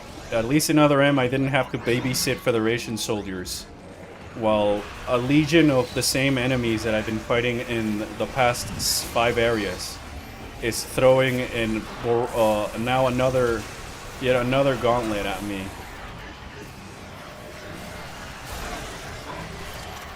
At least I could... Why didn't you start with that, View?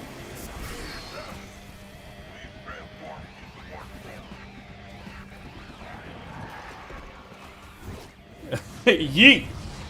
Chuck the morph ball. Okay, that's cool. If it weren't for the endurance round. No, not Brobot. Punch. Punch. Punch. Why didn't the Federation give the robot a gun?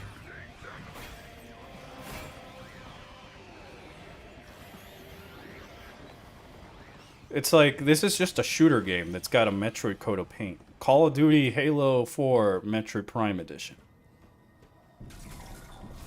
It's AAA, and not the spooky exploration.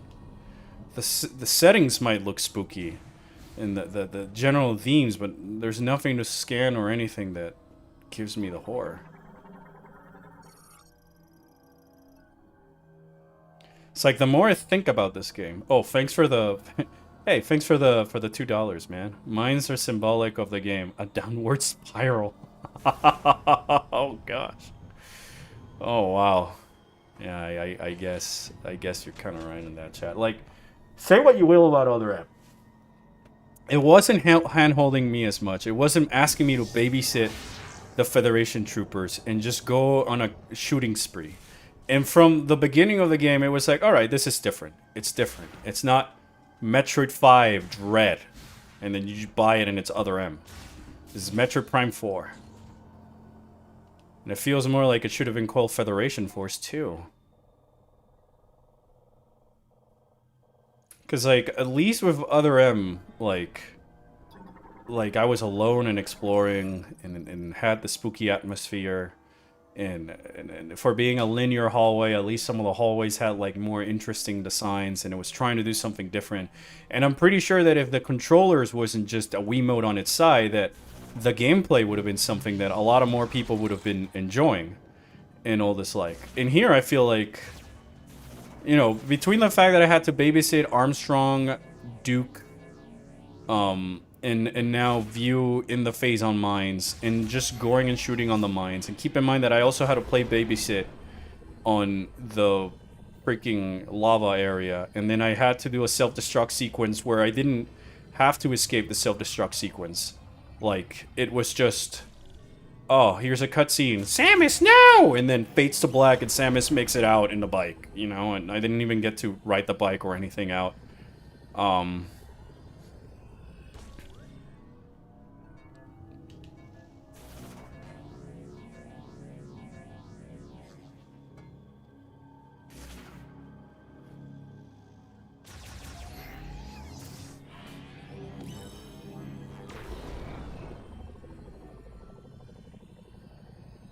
And there was also bigger enemy variety in Other M. You got the green guys, the chameleon dudes, the Sabesian space pirates and the mutations, the other guys you need to kill with the power bombs, the big tree things, the Pharaoh Crusher. It was trying to do an art style that was akin more to the 2D games, but what if it was 3D? So you get like side hoppers and gamers and key hunters. And here you just get gamers. And there's puzzles in the room, and here the puzzles are kind of like, I saw the puzzle before I even had to scan things, or it was hidden and stuff. There's no backtracking. At least in Other M, where it's like, well, I can go here for now. The Omega Griever's cocoon. I hope not. Remains of an extremely large Maul Griever cocoon. Its size, as well as the large amounts of green energy pulled inside, suggests that a unique form larger than a brood has emerged. Oh boy.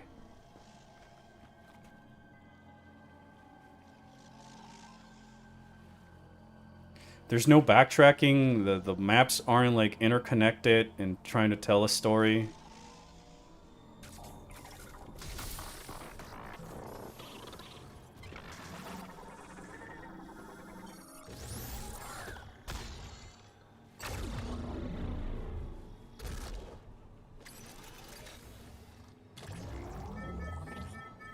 Yeah, I agree with that Deadweight, but at least with Other M, I was like, all right, there's no scan visor in this game, so it's whatever. I'll take the environmental storytelling for face value. This game has a scan visor. That scans things slower than the original Metroid Prime game, or at least I feel that way. I don't know if I'm tweaking there. And then when you scan the things, there's not much of context in there. So I'm glad that Other M just like, it didn't have the scan visor and making me waste time thinking I'm gonna find stuff. Viro's crystals. Crystal, abandoned after excavation. Once processed, it can be used to link Lamorne minds and awaken or amplify psychic abilities. This is the only time I get to see that, and they're not even like bright and purple like the other stuff. This game is even longer than Corruption, but it doesn't have any of the interesting dialogue or lore or world building of Corruption. Like, the way I see this mine, I could have just jumped down from the surface with, like, my gunship and make it all the way down here. So I guess the psychic energy crystals were mine here, and not the green energy crystals that I've been finding all over the place. There's only this one room where there's these psychic purple energy crystals. Ore loading heavy machinery used to load ore into rail containers. The machine has tipped over. All right. Like I haven't found a scan here that goes into the logbook. I went an entire area, and there's not a single new logbook entry that I've been able to find.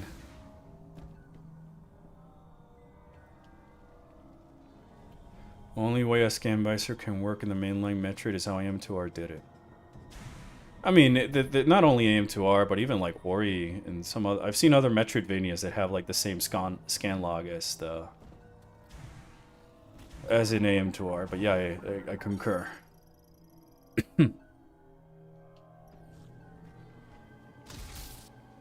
Oh, that shows me the maps. Oh, okay. Would have liked it if the game was a little bit longer. Would have liked it if the game's length is not the problem. Is that there's nothing happening. You go from one set piece to the other, and then you see the same recycled things here and there.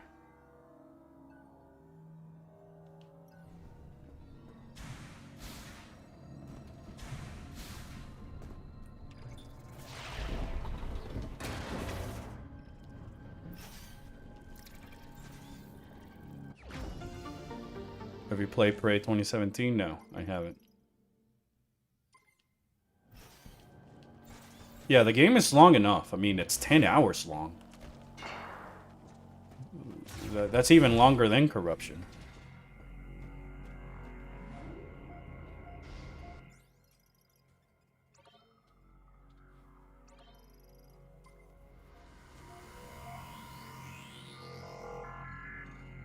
Alright. Let's go fight this boss.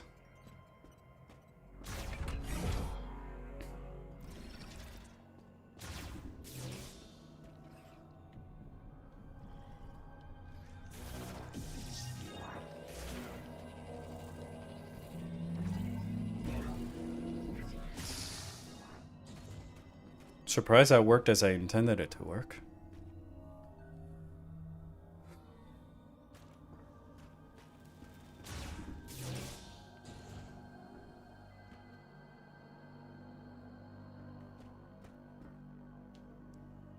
Somewhere the psychic energy. Oh, green energy. Alright, so I guess that the green energy is just like the purple crystals that the Lamorne use, but they're corrupted? So confused because there's no lore explaining anything, so I don't know how I'm going to convey this information to my viewers later.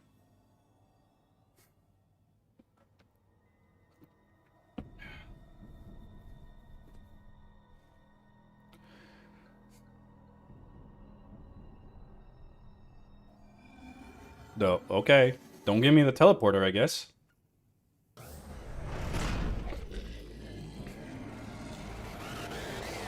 Oh, it's a bigger gamer. Who would have thought? Reaver, I mean. No. No puede ser. No puede ser que no tengan ideas. Hold on, chat, I need a moment. a moment. I can't believe it's just the Omega Griever. At the end of the lines.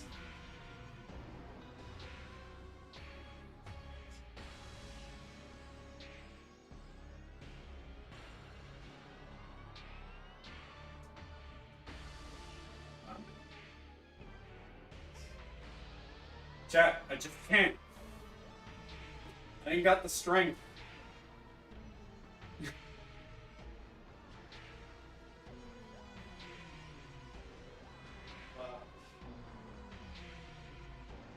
Just can't. Just can't believe that I waited this long just to fight the Omega Griever at the end of the mines. This is just a Flame 1 soft reboot. Gonna get more water. I'll be right back.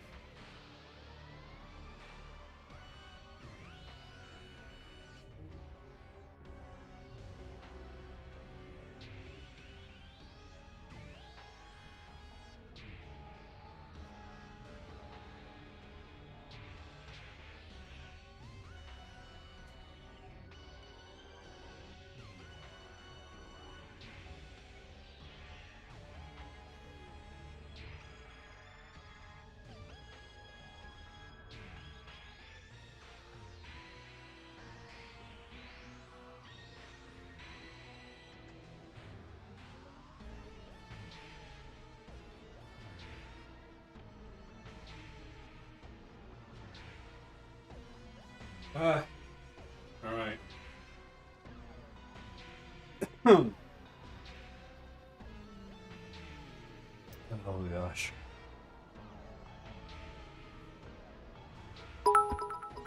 In my country, we have a saying: drink cold water whenever life uses a curveball. Yeah, it's literally when I went to do Mewtwo. Thank you for the bit.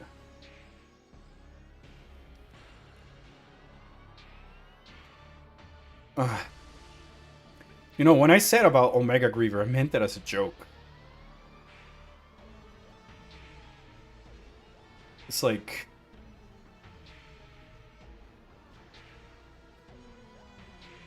I don't know what to say. Do they not know that Metroid Prime 1 is remastered on the Switch 1 for $40 and you can find the Omega, like...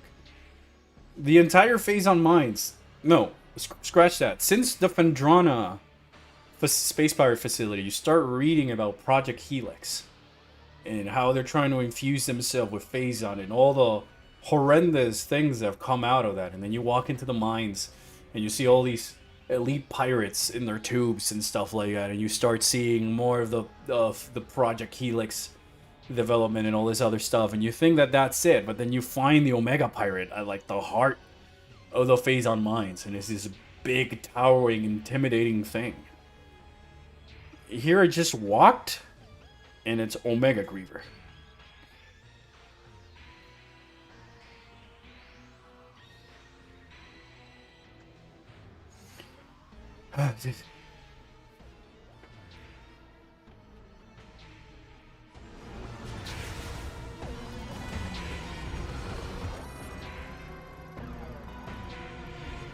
Already the largest, strongest variant of a Griever, this creature has been further enhanced by absorbing incredible amounts of green energy, just like the Omega Pirate. And the music isn't also as scary. It can climb along vertical surfaces and spit large volumes of poisonous fluids. Keratinized skin covers most of its body, making all but the abdomen resistant to beams, missiles, and other weapons. The Omega Griever is much larger and stronger than even the unique brood variants of the Maul Griever. This means it is larger and stronger than any other Griever, and as a result can be said to be the apex predator of the Great Mines ecosystem. Or lack of ecosystem. The large, sharp claws on its two pairs of arms and legs pierced stone, allowing it to move. Green energy absorption has caused portions of it to undergo keratinization, becoming immune to all types of weapon damage. However, damage dealt to the under keratin portions. Alright, so I don't even get a lore behind this guy.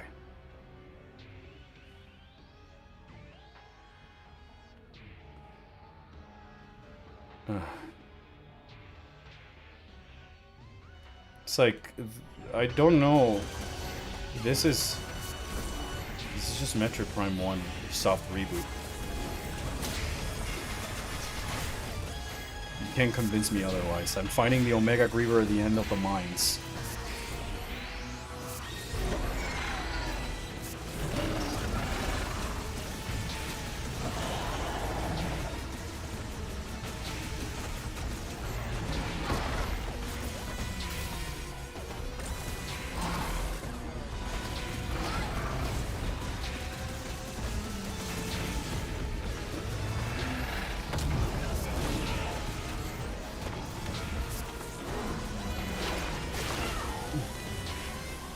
I'm trying to also fight him with my capture card, so please bear that in mind. My screen goes black every once in a while, and when it does, I have to swap my eyes to the capture, which is delayed, compared to what's actually happening in the game.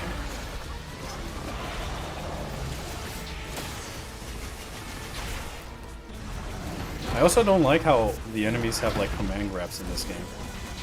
I'll be honest.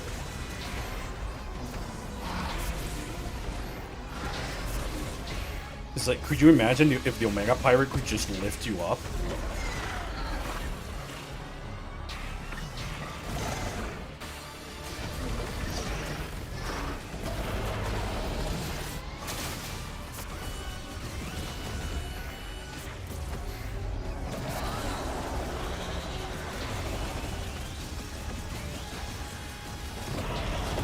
Whoa! Oh, is it calling more? Of course.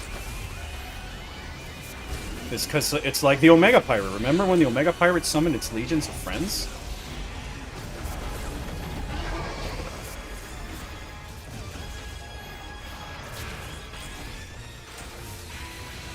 But the friends were like these wave troopers that were actually annoying.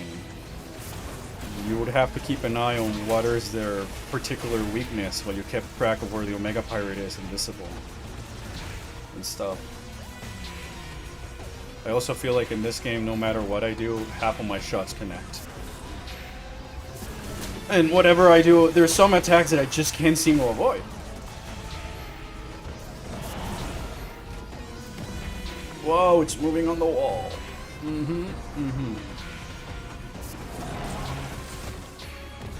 Come down and fight me like the Omega Griever that you're supposed to be.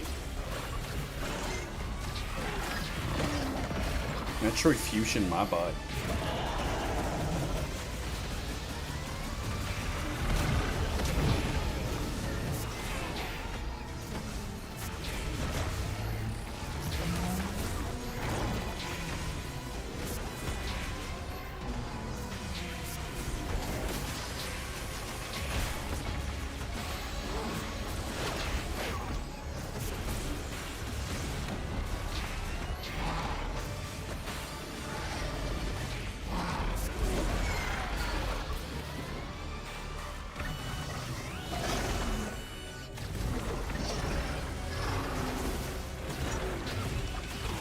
I deal baby damage also.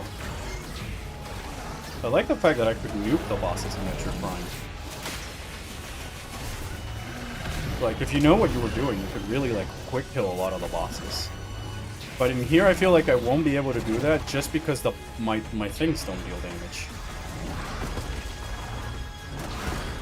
And what is he gonna give me? The Phazon Zoot? No way, right? Oh no way, I don't have power bombs. My guess is that more than the suit. They're gonna make me do something with the green energy for the suit, right? Even though I guess that wouldn't make much sense. Wait. Now that I'm thinking about it, chat. Well, I'll ask this. I'll ask this, but I'm not really reading chat because I'm trying to fight the energy. The monster. But if the green energy made the Lamorne whack and all this other stuff, right? Then why do I need to collect green energy to produce another fruit from the tree so I can go and plant it on another planet?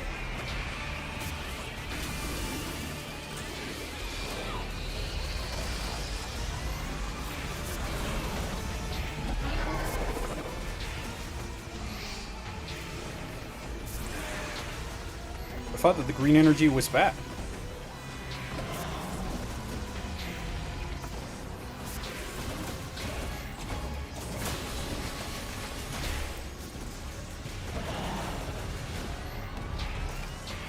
It's like, it's kind of weird that if it like, it makes you think that maybe they went and thought that the green energy was good because of the way it helped the tree grow or something along those lines. And that's why you need the energy to produce another fruit, but it also ended up fucking them up for reasons. So, like, I don't know, I'm just trying to find the logic and the rhyme and reason in things.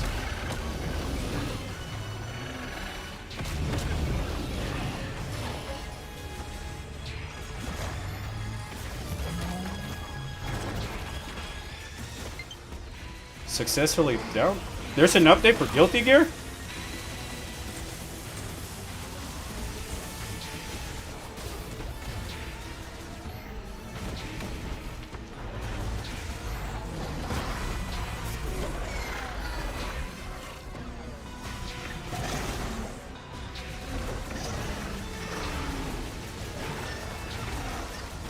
It's like, the green energy was the thing that brought... Oh, it was a debate. Oh, fucking hell, man.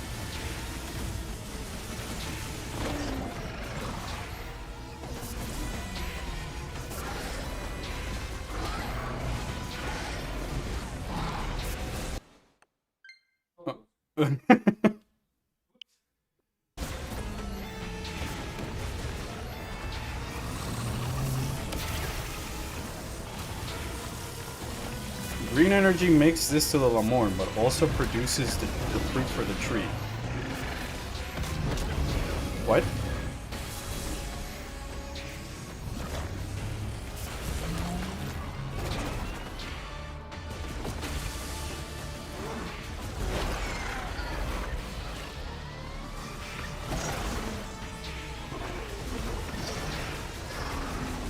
God. No puede ser. Yay!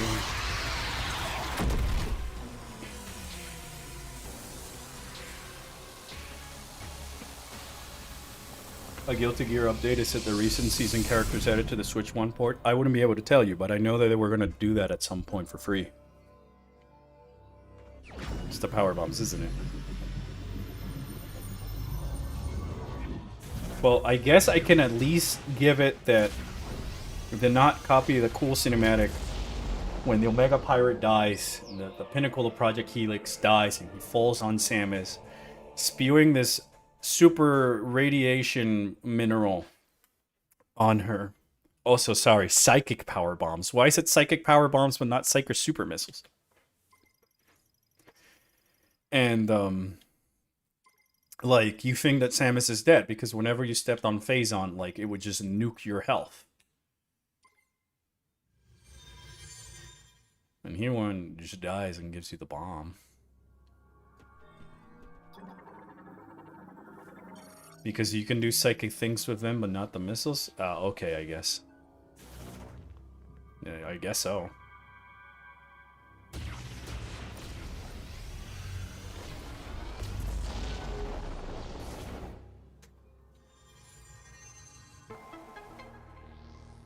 So is the final thing is going to be a green energy suit?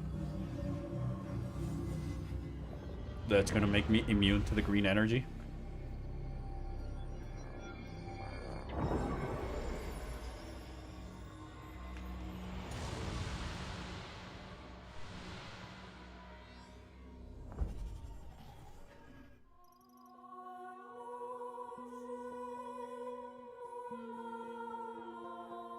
By the way, green energy crystals and psychic energy crystals are different.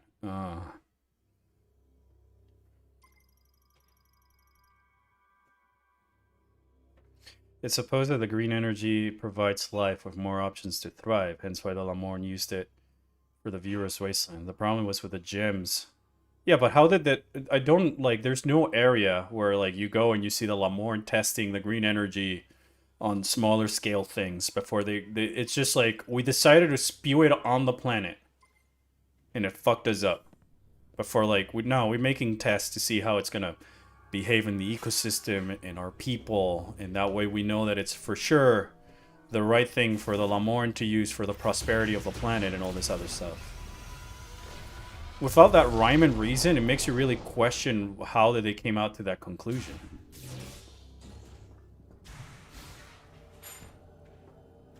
So this game had a plant boss like Flagra, a ball boss like Thlardus, Omega Griever.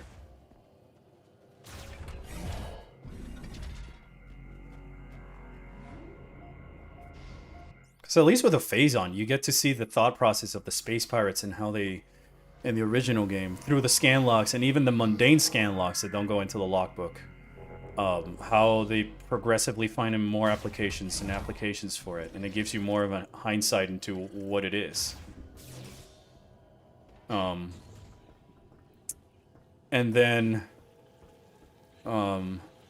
like, when you go into the frigate Orpheon, in the very in that very big first room where you find the dead parasite queen and it's on fire and the music starts to kick in, you can read about the space pirates transporting something that was highly radioactive, and then something else called Phazon that you just had no idea for, and then something else that would, and that the parasite queen was just like the regular parasites but highly mutated.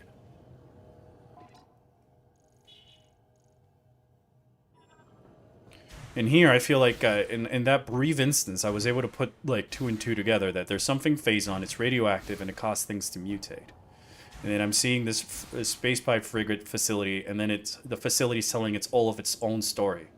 Like in the map room, you can see down on Talon 4, and you can kind of surmise it's like a little communication hotspot. You find more of their experiments and decays. There's that creature trying to break through the wall, and it jump scares you and stuff like that. And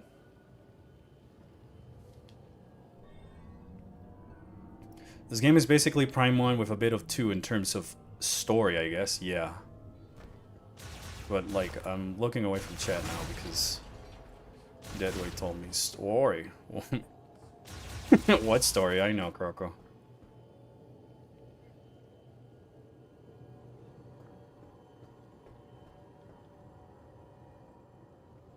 I mean, I blew up some of these before.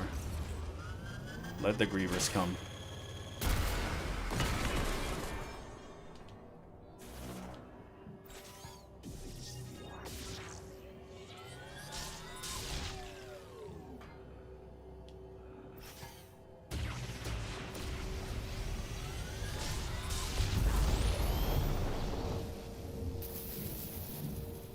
Okay.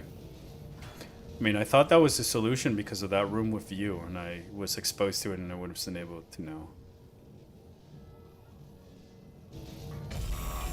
Phazon is pretty bad for everything that's not Phazon, chat. Phazon just wanted to consume everything in the galaxy. But it didn't want to reason with anything. It just consumed and consumed and consumed.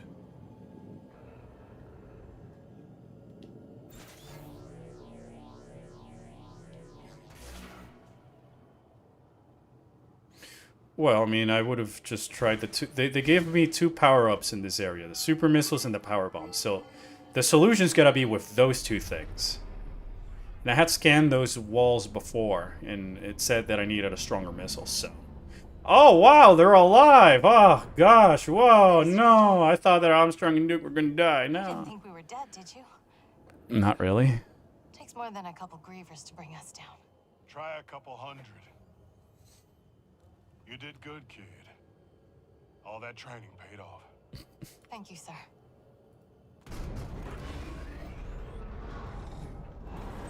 Me? I thought you were up top. What happened to your arm? Stamets required assistance, but I was attacked by grievers. I regret I could not be more helpful. My body sustained heavy damage. We get what we came for. All right. We're burning daylight.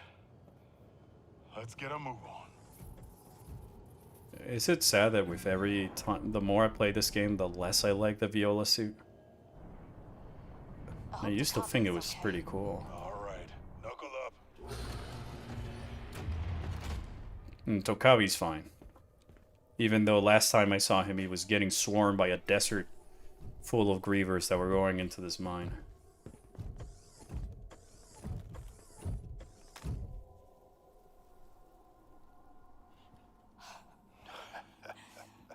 Seeker, you... Corporal.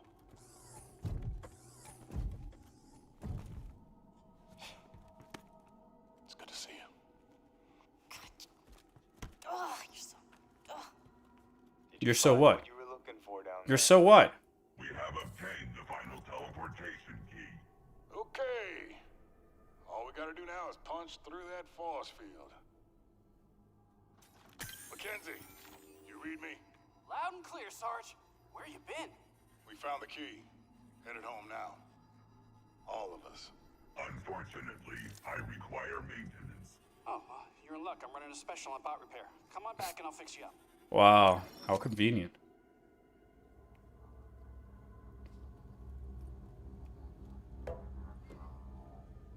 We'll keep the kettle on. So you guys came here for nothing. That's what I'm seeing.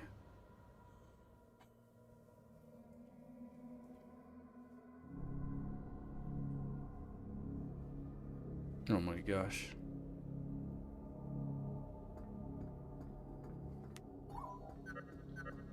You did it! You found all the teleporter keys. We just established that. If I can find a solution for Chrono Tower's force field with Federation tech, want to check the galvanized debris from Valley? Find anything useful? Also, how you doing with the hunt for green energy crystals? Don't forget to bring the green energy crystals to the altar in Fairy Green so you can grow the memory fruit. Oh gosh.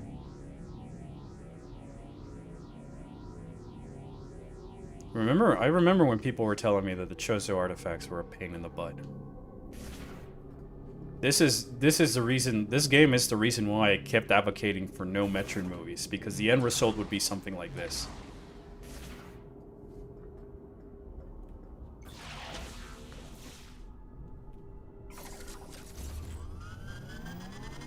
Or Other M, take your pick. If you were to make me choose, I'd rather have Metroid Other M. So at least I felt that had a little bit of understood more the themes of like the settings of a Metroid game, and the bottle ship and stuff.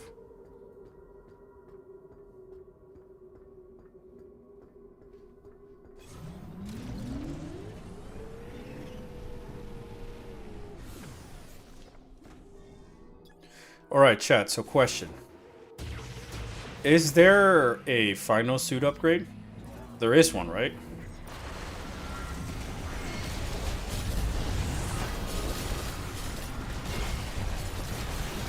Oh my gosh, what the fuck is going on?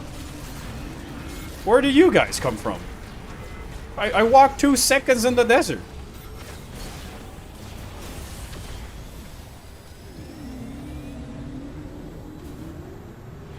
No? Alright, there's a suit. There is another suit upgrade.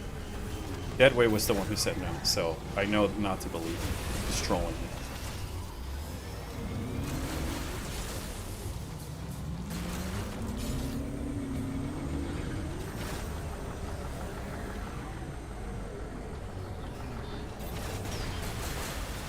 I mean, because normally in these games they would give you like a final toy to play with for the scavenger hunt, like the life suit, light suit, or the phazon suit.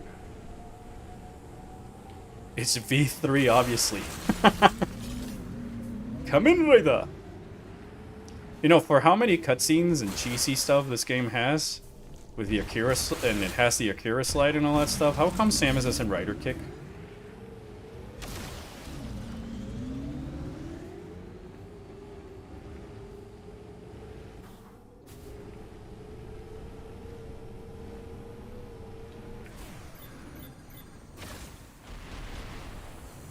So what, now it's just collect the green crystals the game.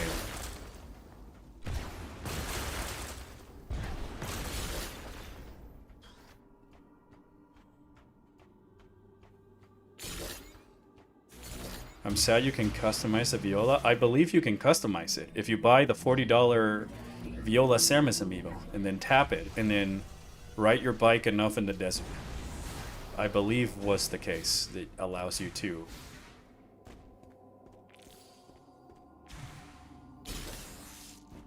I just remember when the Chozo artifacts were like smartly hidden in the world.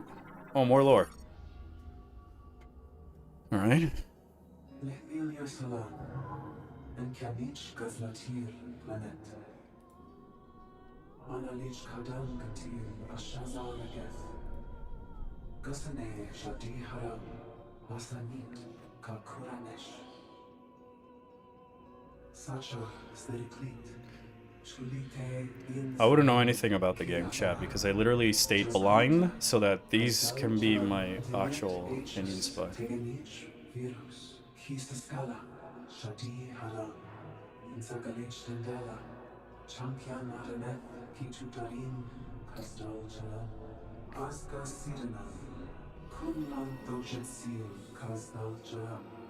Zandalan Dojatsil Tenderis Athashin Changaresh. Tutaritek Alante Beach Shadi Haram. oh, okay. Taganin Chiogathara Ki Angra. So the 5 MacGuffins were just giving to the things, and then the things became evil. Kaskaden Bilia Lasanatek. Zakara and Kialin and Shasta Chios de Harat Shadi Haram. And Diatim Vilen Hidakia Chiotis. I feel like I didn't learn much new, aside from the fact that there was 12 or 13 of them, and like the other 12 went to space. I mean, I guess that my question now is, if 12 of them left the planet, right? And their whole point is to, I guess, grow the fruit somewhere else so that their legacy can live on.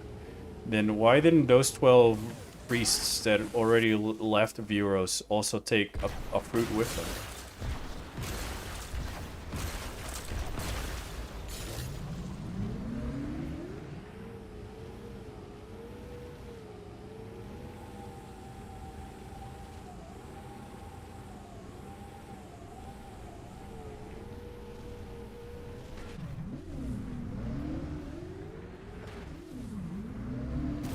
The Griever killed a guy that Heimdall defined the key to, according to a hidden scan.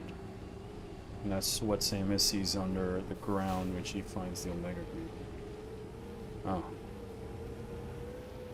I mean, I wouldn't say that's cool. I would say that's just a detail. Because there's no build up to it. Throughout the mines and stuff like that.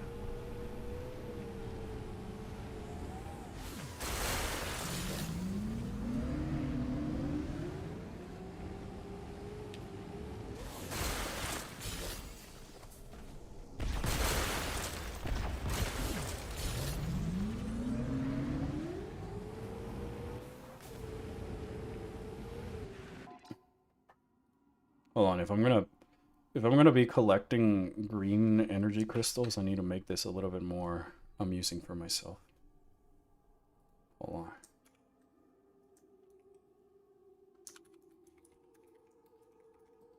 Watch me get copyright for playing this.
It's funny how this year, I guess Metroid is trying to copy Xenoblade X. Oh, hello.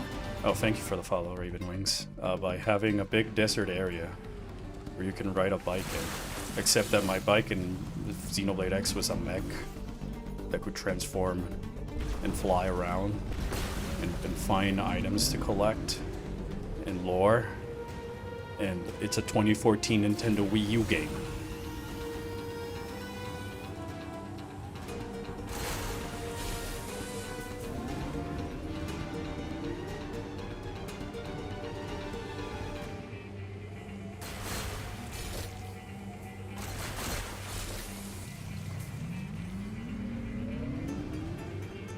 By the way, once you reach most crystals collected, return to Fury Green.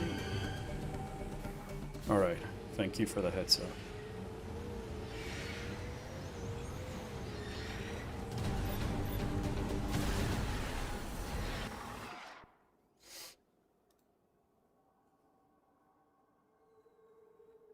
Sorry, thank you for indulging my little Xenoblade X bit. This just reminds me a lot of that game. Which I think is better at Metroid than this.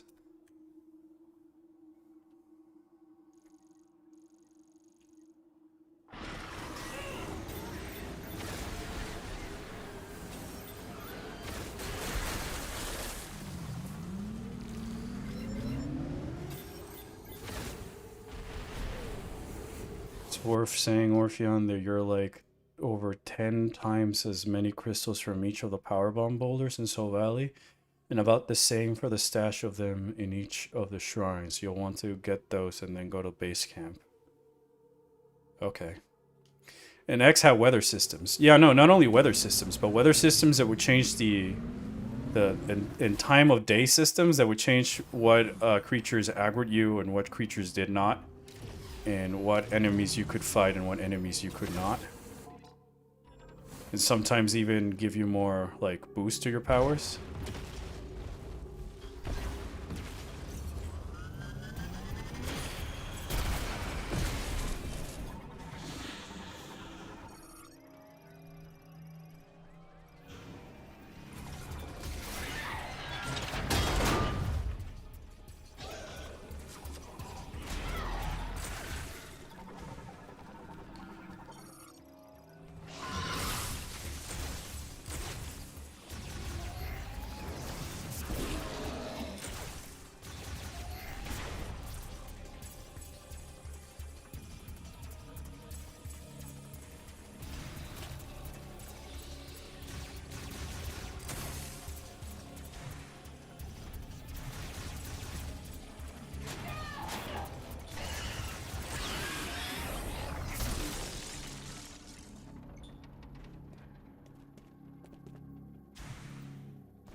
This game isn't that bad. I don't know, Deadweight. Every time I find like another thing that makes it worse.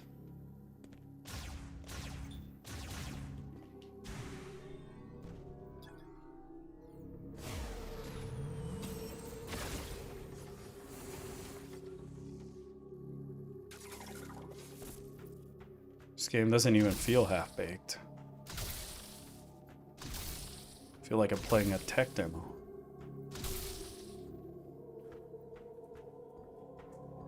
I guess I need another power-up to collect.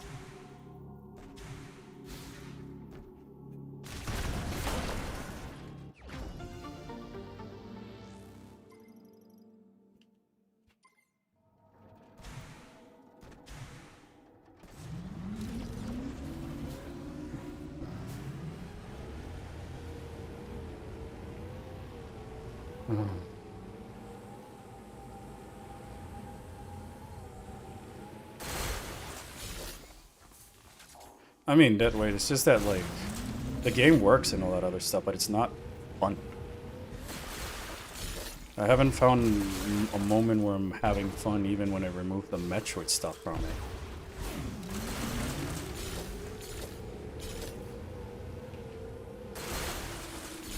It's like, it's not, like, Doom-ish. It's not, like, focused in one area with one vision. I feel like you're All right, Chad, whatever you say. Reach me through the radio command on the map.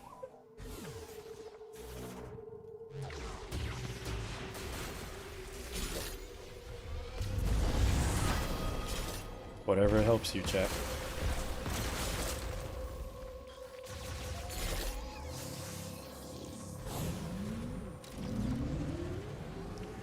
This is so interesting.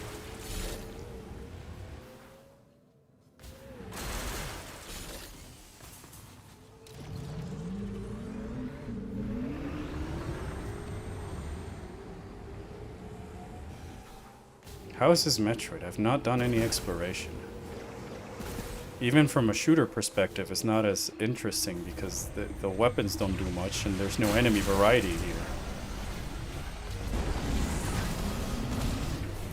I can name you all the enemies that I can fight in this game, and then name you the ones that I can fight in Metroid Prime 1 in 2002. And there's a bigger variety of things to shoot at and interact with while shooting.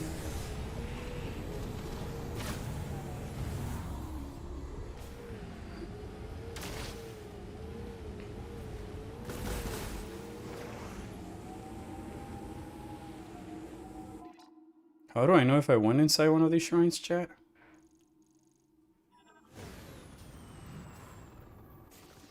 Was I already here?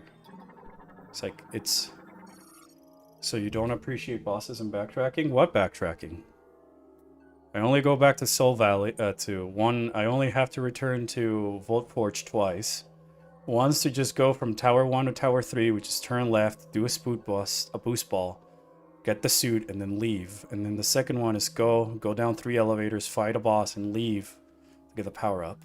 It's not the same backtracking as, say, when you go into Telenova World and then you discover the second portion, that's the down frigate Orpheon, and you jump in it and you have to bring it back to life. And there's a whole new section with its own piece of music and more lore to scan.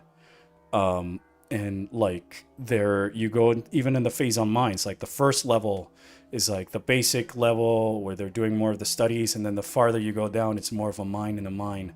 And you visit the phase on mines one time to collect the power bomb, and then you leave and you backtrack to go collect the X-ray visor on Talon Overworld, and you backtrack to go get the fit plasma beam before you're supposed to backtrack all the way down to the bottom of the phase on mines. So there's like, no, I love backtracking.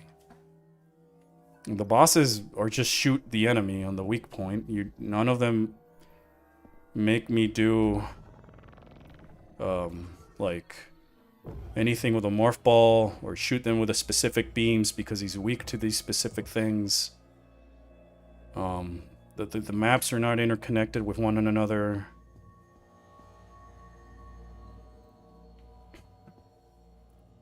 And stuff like that. Like, I don't know, man.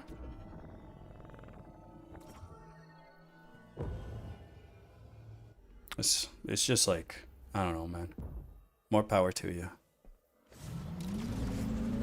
Alright, I guess I did that one because it's, the thing, what do you call it, the door was open.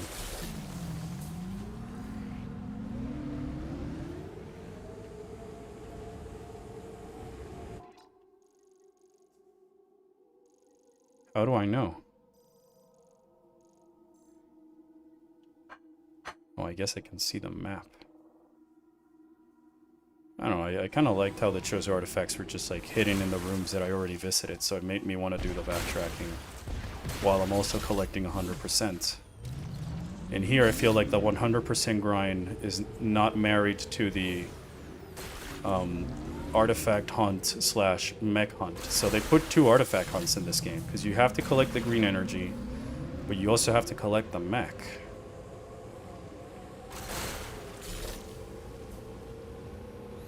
And also, you can collect 9 of the Chozo artifacts before you even are supposed to find the artifacts from just playing the game in, like, backtracking to a previous area.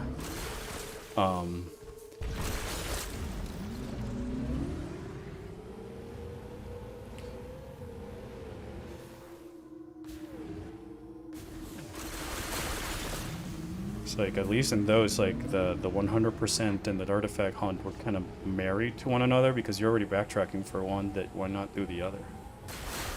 In here, the 100% is in Soul Valley, because I don't think there's green energy crystals in like any of the other areas for me to go collect, unless for the 100%. Like in here, I don't feel that they're married.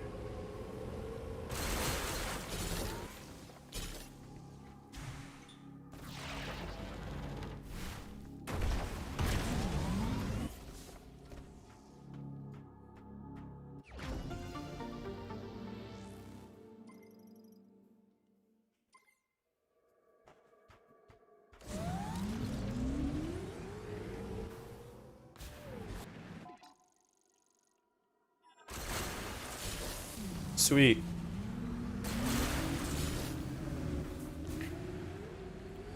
There's that deposit that I made the note from earlier.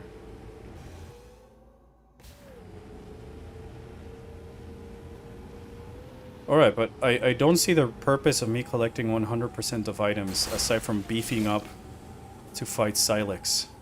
Because I gotta scan everything, and I don't know if I already missed something that I couldn't scan before. So if there's no reward for just doing 100% of the items, then why do it?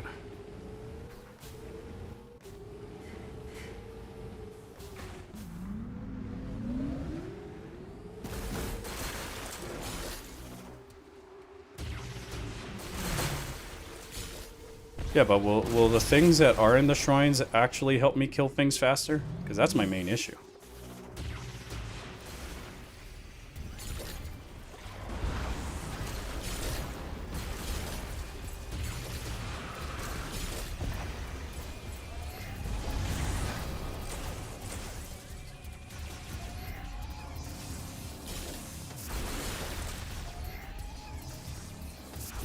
Thank you.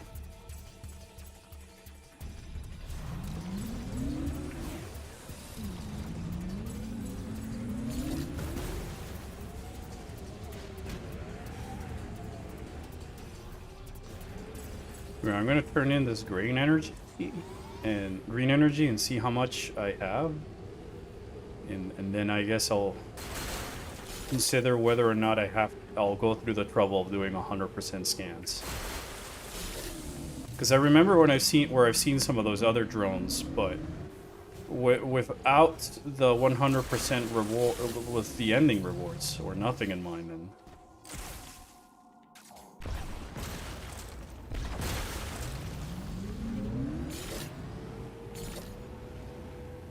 For the crystals. Alright.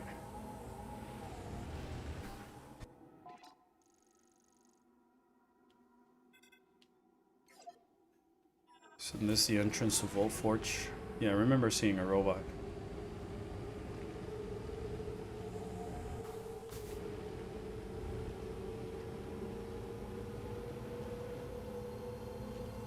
So there's no reward for even like 75% items like in the other 3 games? Like I don't get the courtesy of seeing Samus if I get like 75% of the items like in Prime 1. Nope. Wow. Wow. Yeah, me too. The desert's just some high plateau. Not even 100% items. Wow. So extra padding.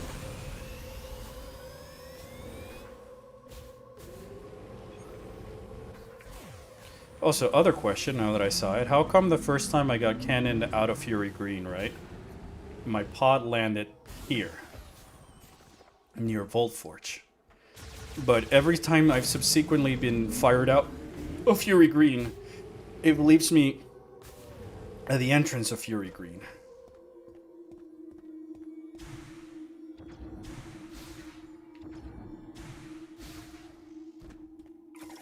Did they put like some other trajectory?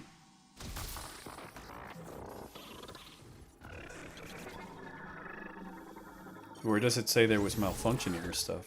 I'm just asking because I think I missed that detail. When you see it the first time you see it, it breaks slightly and fires at a different trajectory? Oh, okay. Thank you. Different animation, alright.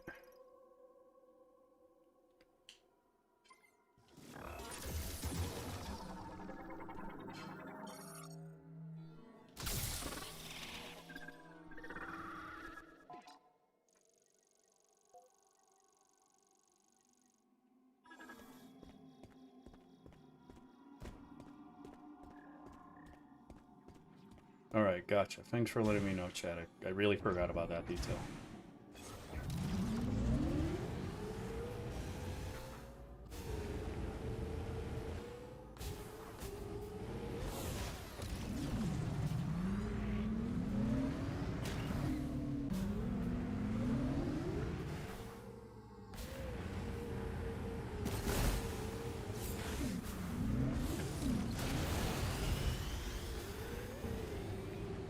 Oh, there's these 2 items in the way to Fury Green. I might as well grab them.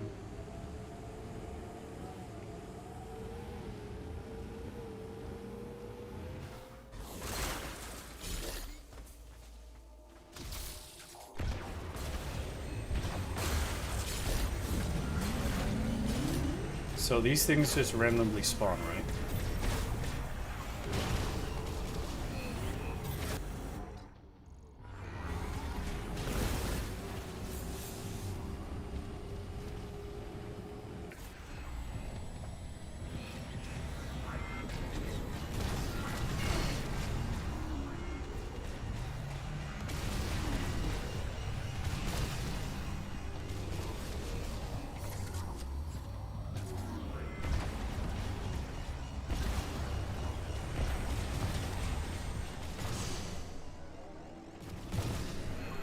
Leave me alone. Enemies, thank you. Trying to find. It says there's an item here.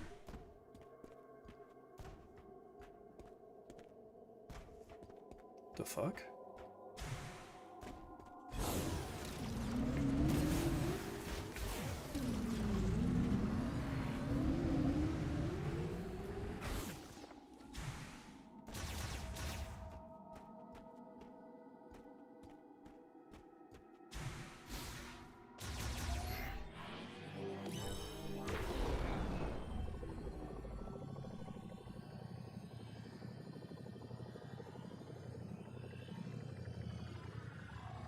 What the fuck?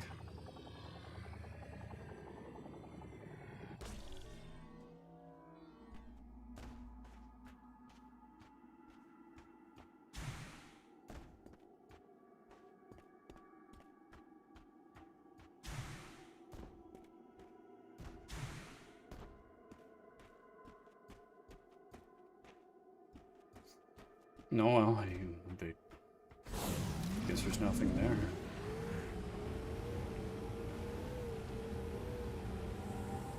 I feel scammed again. There's an item here. Nope.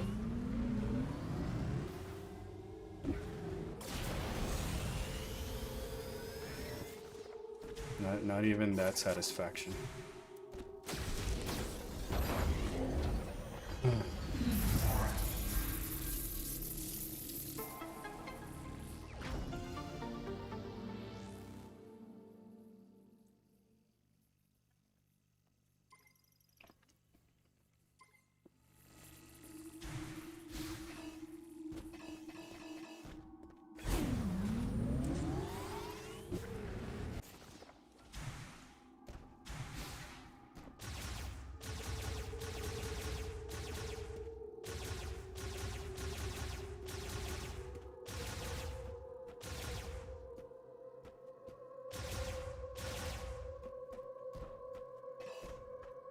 Oh well.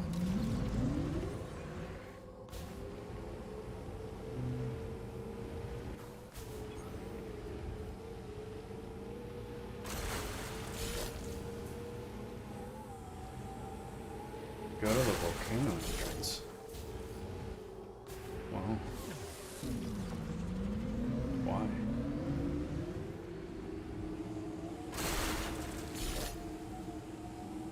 Dude, it's hot and humid outside. It's horrible. Yeah, this is also horrible. Item requires story to progress? Wow. Wow.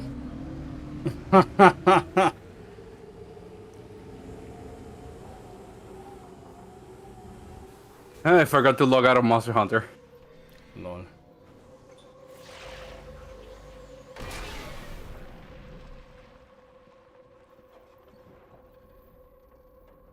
You miss one of the few things the game wants you to find from exploration. Not my fault, man.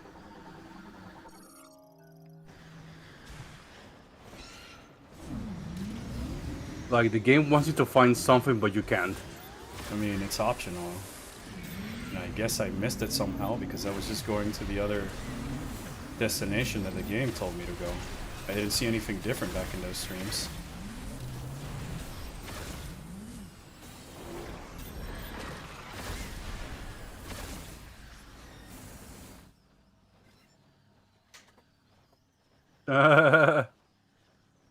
Funny when AI collision happens. Was it? I guess I didn't see anything. When I left the volcano the first time?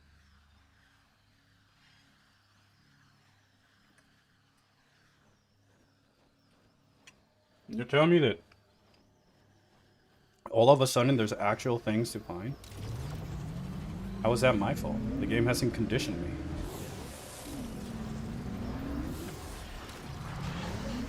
Given the fact of how much it, like, changes per...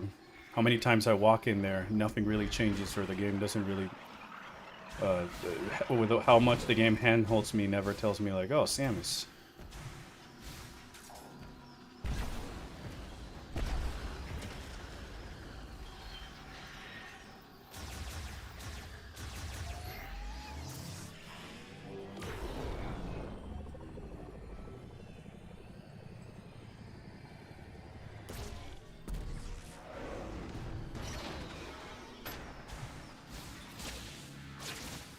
Oh my gosh, I'm gonna find the guy in one of these guys in the desert, aren't I?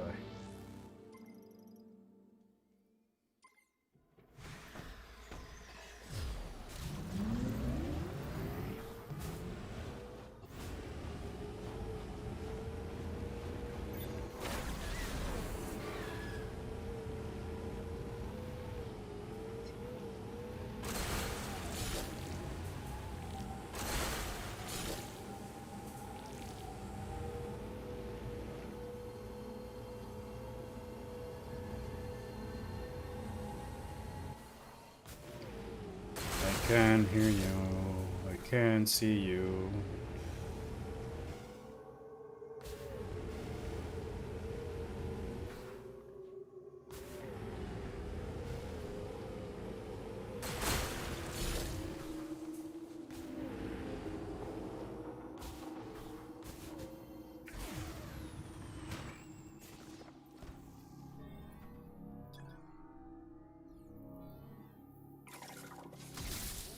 It's the only panel that seems to do that.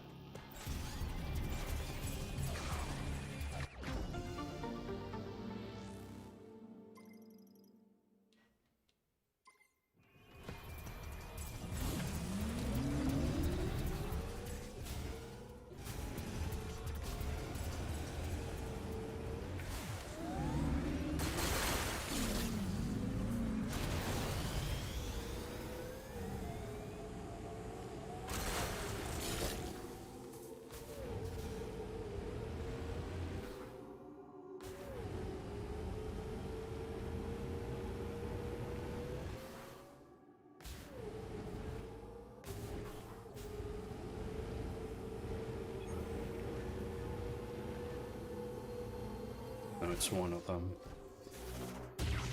Ah.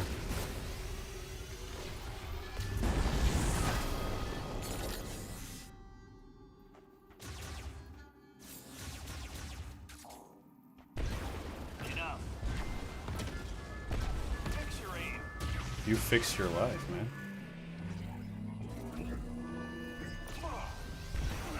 Come on, Mandalorian at home. Tell me about the way.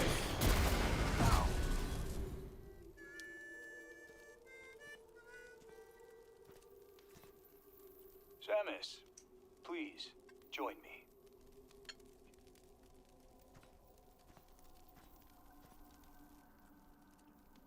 Do you feel that? dry wind blows across the land. The sound of the breeze and the voices of the creatures that dwell here remind me of home. My family comes from a long line of hunters. Hunting is how we survived. Like What my did you hunt? father and grandfather before me. What? Now, No, I'm asking the when I guy, why catch did he the scent hunt? of game Ah. in the wind, I remember those who came before. What game? There's no game here. Anyway, I lose myself. I found something near the cargo launcher. I kept it, thinking it'll be of use to you. Here. What? Teleporter chip.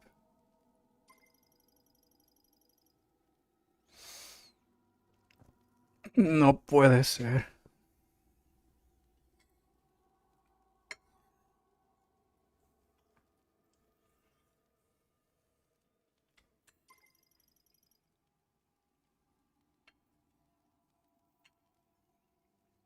You've had this thing the entire time and you didn't just... Oh gosh. Of course, a Galactic Federation member will be well suited to understand this teleportation lawnmower tech.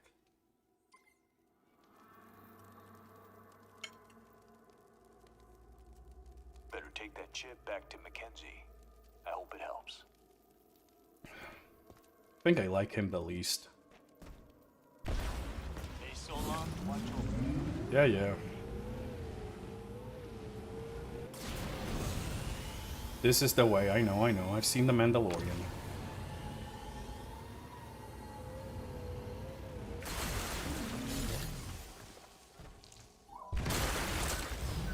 Looks like you got something interesting. Yes! Maybe solve our problem with the force field around Chrono Tower. Bring it on back to base camp so I can take a look.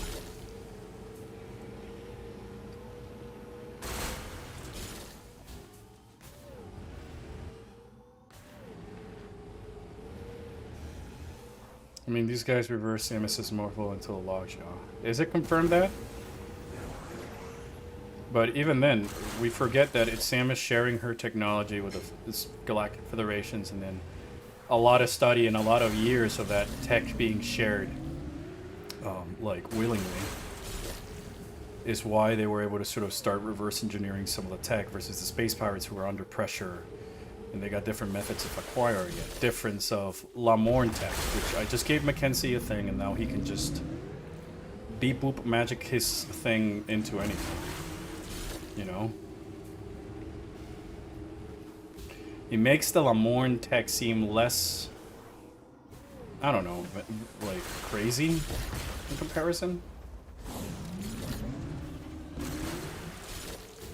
Precisely because the space pirates struggled with making reverse engineering the Samus tech, the Chozo tech, and then Project Golem, these massive mechs, is like the equivalent of like that to match their power, is what really sold to me that the Chozo tech was really advanced.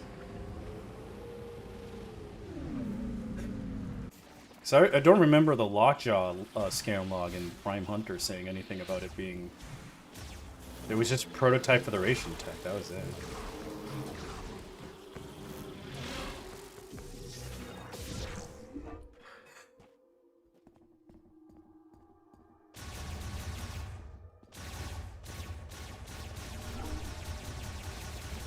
Let me go into the loading screen already.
Such a punk on way to travel.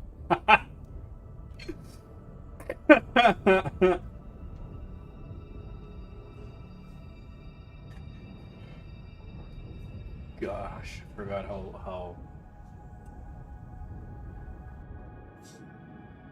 And the problem is, it takes a while to load all this time to load, but there's no map.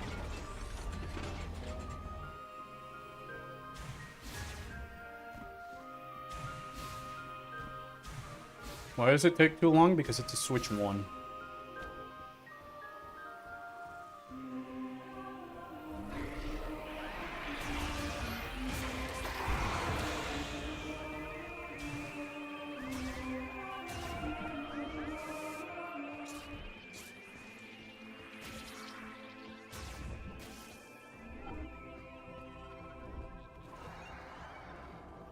Almost got it. It also depends how much you have downloaded on your console. All of it is downloaded onto my console. I can probably get this fixed. All of it. Hey, Samus. Why don't you show me what Takabi found in the desert? Because I don't want to. I believe Specialist Mackenzie will be able to fix my arm. Hooray. I am glad my high-frequency vibration generator proved useful. I am a certified Galactic Federation heavyweight golem pilot. Yeah, I mean, I have a lot of indie games and stuff like that, but those are my SD memory card. I left the space open on my Switch hardware for this. Let's find out. No, it's not gonna be fast travel, chat. It's gonna be what I can use to teleport the golden pieces back to Betsy. Teleportation technology? No way! You know, we were analyzing something like this back at base. I have an idea.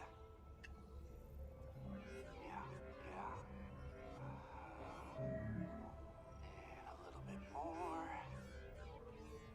Oh, yeah. Let's see. And there. Because the lame thing is that Mackenzie just solves it immediately. It's not like trial and error, maybe take some time, something he's been working since the beginning of the game type of thing. No, it's just, I brought the thing. Bleep, bleep, bloop, bleep, bloom, bling, done. It's like, yeah, it's like the Tony Stark finding time travel in Endgame. This really does feel like an MCU story.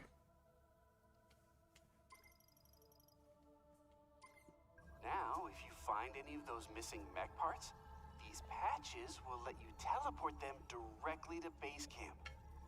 I mean, I can't take all the credit. The Lamorne really nailed short-range teleportation, but just put my own spin on it.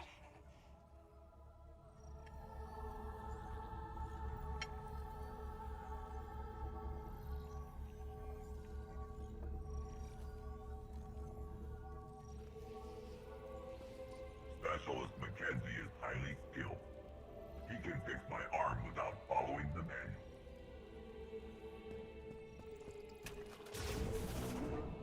When you find a mech part,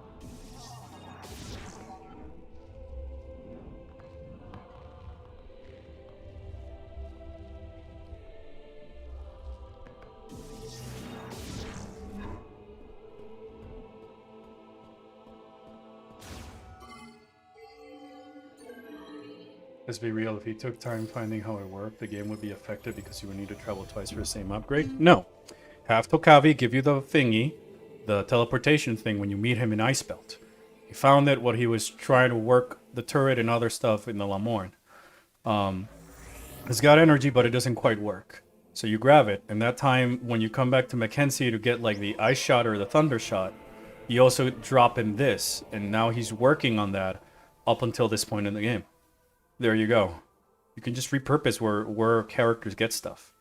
You could even make it that it's something that we find in this room of sorts.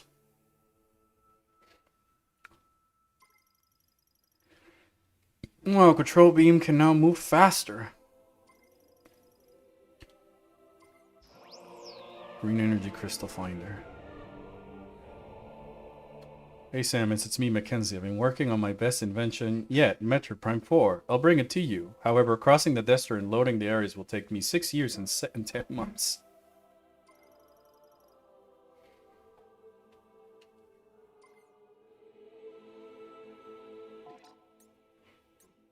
Wow, not enough.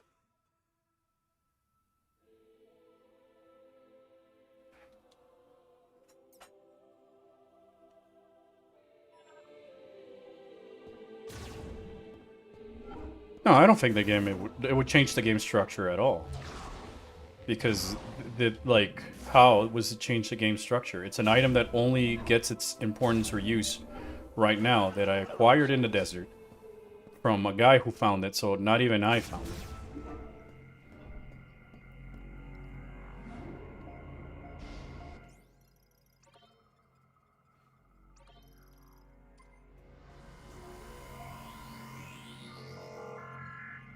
If its only purpose is at this point of the game, you can introduce it and have it be something in the mind. I'm humbling requesting you find it because I only 100% of this game. I didn't find it myself. Say, a secret room like here? Is it in base camp? Or is it somewhere else?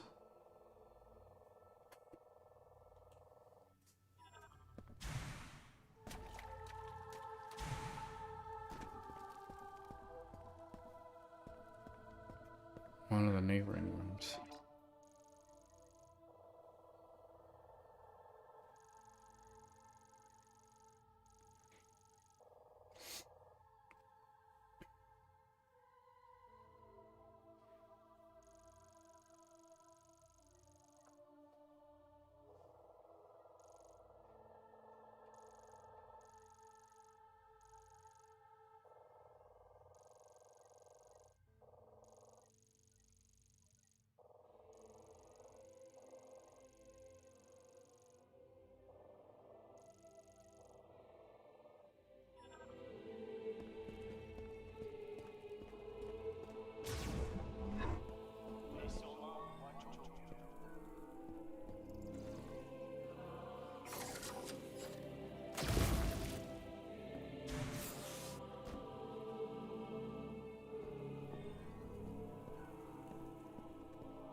Oh, okay. I think your opinion of finding an ice belt in the Minsuda is, and then being studied makes more sense.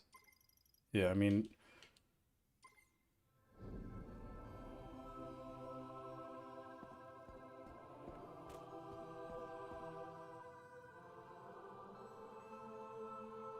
What secret room are you on about? Like where? I don't know. I'm trying to find it. The Deadway Sisters' room. And I do believe that the people at Shine Sparker wouldn't tell me lies. That would reflect very poorly on the Federation sniper guy. Sorry, Mandalorian at home.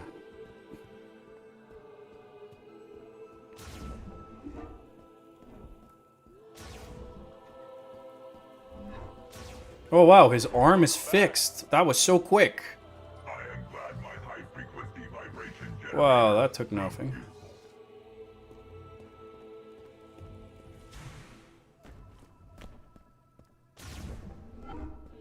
See you soon. Well, most Metroid Prime games save your save file if you agree to it being saved. You can tell it no, and it just puts you back at where your last save was. Or at least that was in Prime 1, 2, and 3. They always ask you, do you want to save? Saving will overwrite your file and put it at the beginning of the game.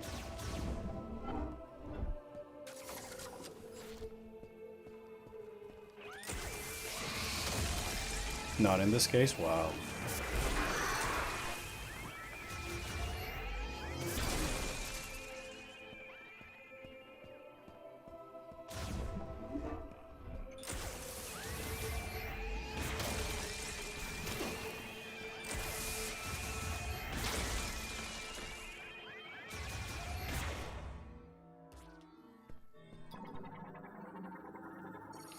Stone sculpture of a Lamorn priest that bears an inscription that transliterates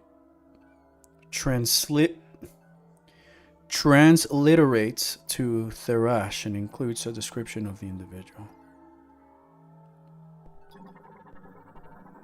Stone sculpture of a Lamorn priest that bears an inscription that translates to Shay.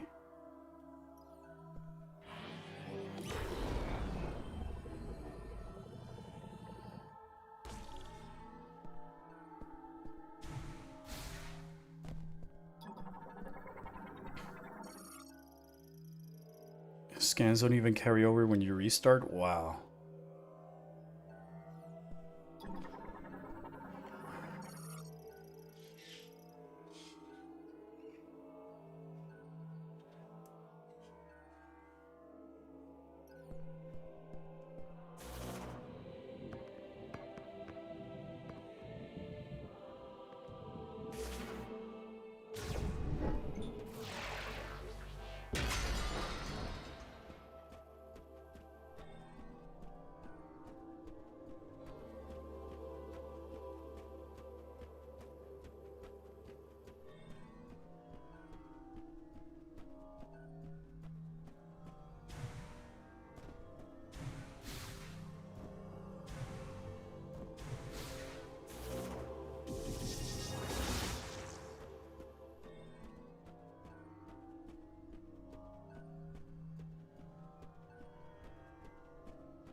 Deadweight, I kinda have to go, so where is this secret room of sorts? Or at least point me, like, give me a better hint in the right direction. There's a secret room there? Or around here. Just give me a hint. One moment. It's probably typing. I remember playing Prime 1 on Trilogy as a kid and only missing one scan, so I chose to restart. I finished saved and I kept my scans on the next playthrough, so I just went get that one scan. Yeah. You've been scammed? Oh my gosh, why do you guys show up at the end of the streams? Technically, I was here at the beginning and then left And from then the you middle and then left. came back almost the end.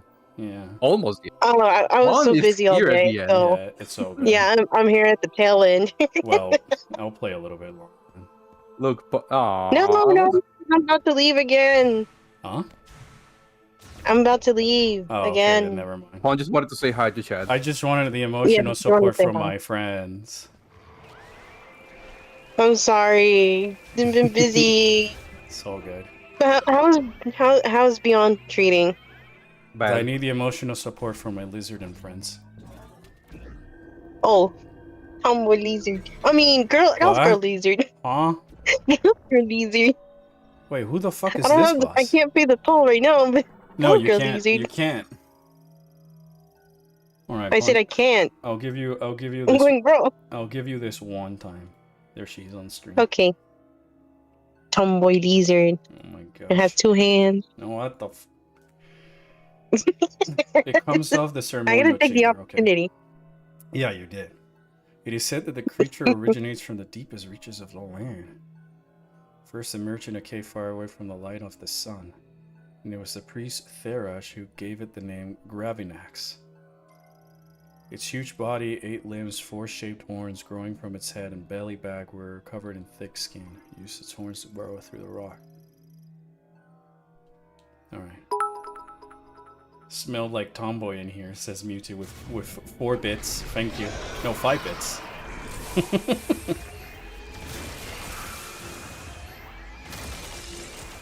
He got killed by the Omega Griever? Oh, okay. I thought that might be like something else.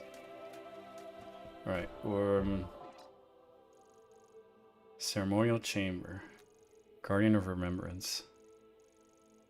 Alright.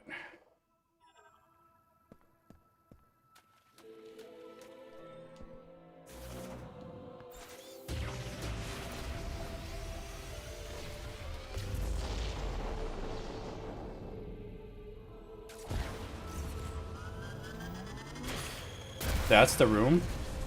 Really? That's the room you were telling me? Deadweight. Deadweight.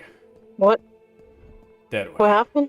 He was like, "Oh, there's a secret room? hidden room in the game." I'm like getting excited that there's something secret and hidden, and it's just a room that I walked in the first time I was here.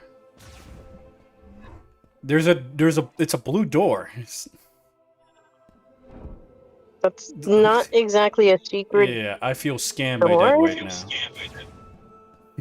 I've been I've scammed. been scammed. I can't make horse glue out of these horses. It's not a secret. It's like right there. You walk into that room, you turn left, and the door is open. The only secret part of it is that you're supposed to come back after defeating the bosses. The green room has some green. The room has crystals, by the way. Hold on. I just saw the bye bye. Bye bye. That's the same as Fangirl. Who's one character trait that says she's a fangirl. Metroid Prime 4 Beyond Scam says Brain. Wow. So how is that a secret door? I don't know, Chad. Ask Deadweight from the Shine Sparkers. He was bragging about it earlier. Ask him. Anyway, there's a super secret room if you connect the game to Metroid Fusion. Trust me, bro.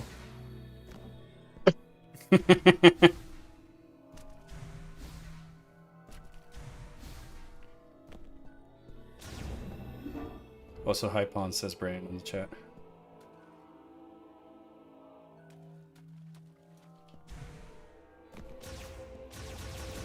Alright, so is it really worth it to go for 100% items? I guess just to beef up against Celux. Also, hi. Sorry, I'm still out and about, but I was like, I have some time to spare.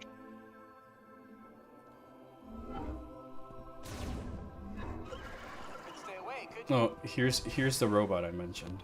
Look at him. He's so big and chunky. That is a big ruby. Is a big ruby, chunky ruby. Oh, he's so chunky. Just check out how he talks.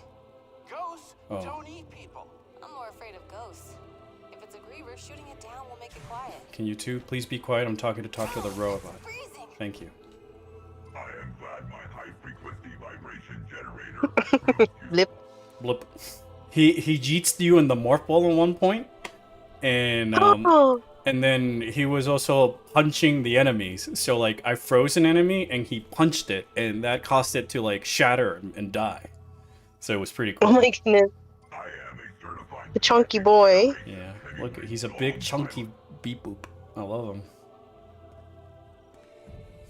Also, if you the shoot one him, highlight of the game. yeah, he's the one highlight from the Federation, in my opinion. Shakati keeps an injury. Okay. Oh my goodness. Also, check this out, Pawn. Bananas in Metroid. Oh, banana. Look. Banana. Balatro in Metroid. Oh. What else did we find that was in Metroid? Oh, there was an enemy that's just called Winged Lizard. Lizard. Lizard. Not our lizard, though. No, not our lizards, though. I can't wait to play more Lizard, because I have MSQ. More lizard.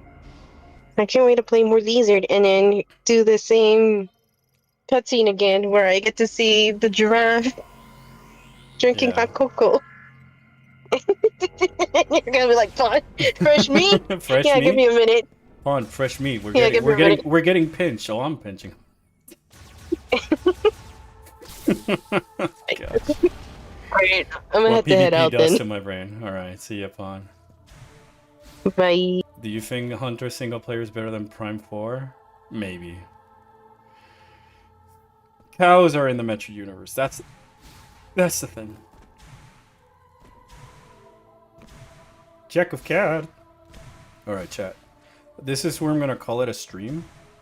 No, wait, I Yes. should probably call it a stream. Where would it make more sense to call it a stream? Here or in the in the desert. Because that way suggested that I just collected the items of Fury Green just so I can see how mundane and silly the item collection is.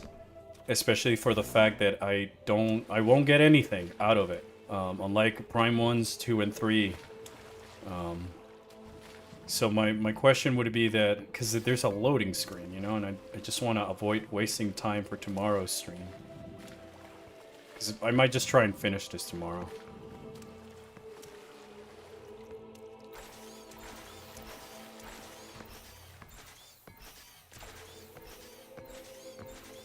The item hunts for this area will take you 5 minutes.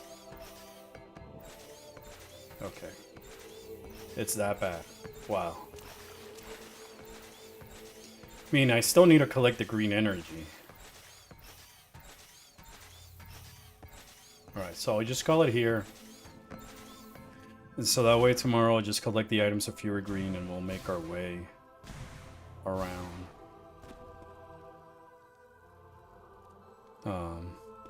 So that's what I'll do. But do make sure you have a copy of your save before the point of no return. Alright. I'll keep that in mind, but with that being said, can I say another little detail I don't quite like about this game? It's this one's actually honestly a nitpick. Like it's a non-issue. It's a non-issue, but the arm cannon doesn't reflect which configuration you have it on when you're playing it in any of the cinematics. It just defaults back to the power beam. It's not like in the other games where it stays in the plasma beam or the ice beam.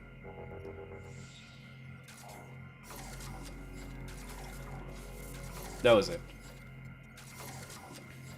How close are we to the end? I think that the next stream we can probably finish it, given the fact that I know where 5 of the mech pieces are, and I think there's 6. And then I just need some green energy and then go fight Sea-Lux, I assume, so.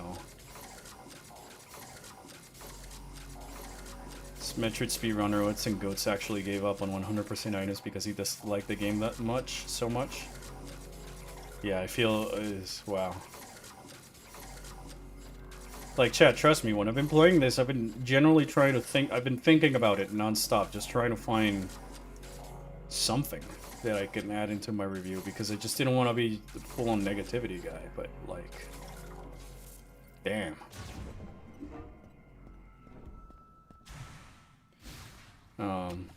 Anyways, I'm gonna play Prime 2, so that's good. Oh, I love Echoes, my beloved.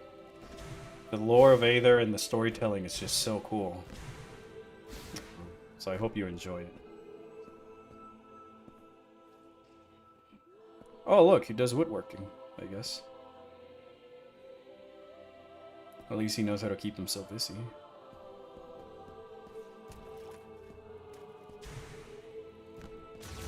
So yeah, I really feel like this is the Force Awakens of Metroid Prime.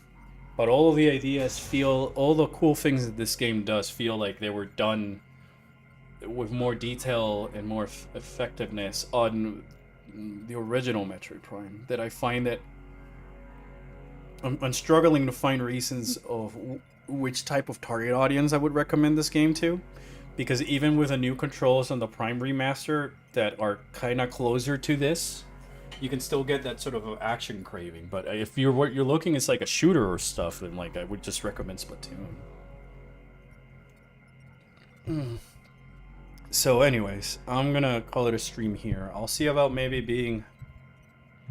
it's a great FPS on the Switch? Nah, not even, dude. You can play Doom 2016 on the Switch. You can play Doom 2016 on the Switch. That's all I'm saying. And even then, there's also other games like, you know, Fortnite and stuff available on the Switch that you're fighting the same 3 or 4 enemies. None of your guns have any other fun interactions with them. None of the arenas are designed for you to interact with your enemies. So it just feels like there's nothing there even to just market it as a first-person shooter. So like if I feel like if you're like, oh yeah, Wolfenstein is also on the Switch. Like I feel like Wolfenstein is on the Switch, sure. If you're looking for a first-person shooter, you probably wouldn't be buying this compared to all the other shooters that just do a better job in other systems. The same, but better. Yeah, but Anyways, I'm gonna call it here a stream. I'll try to be here tomorrow to see if we can finish this, so I can start seeing where the crap I'm gonna start with the thoughts for my video and all that other stuff, because I really don't know where I will start. But with all that said, I really appreciate everybody for being here. Thank you for staying tuned and watching this experience, and I will see you guys next time. Take care. Bye bye.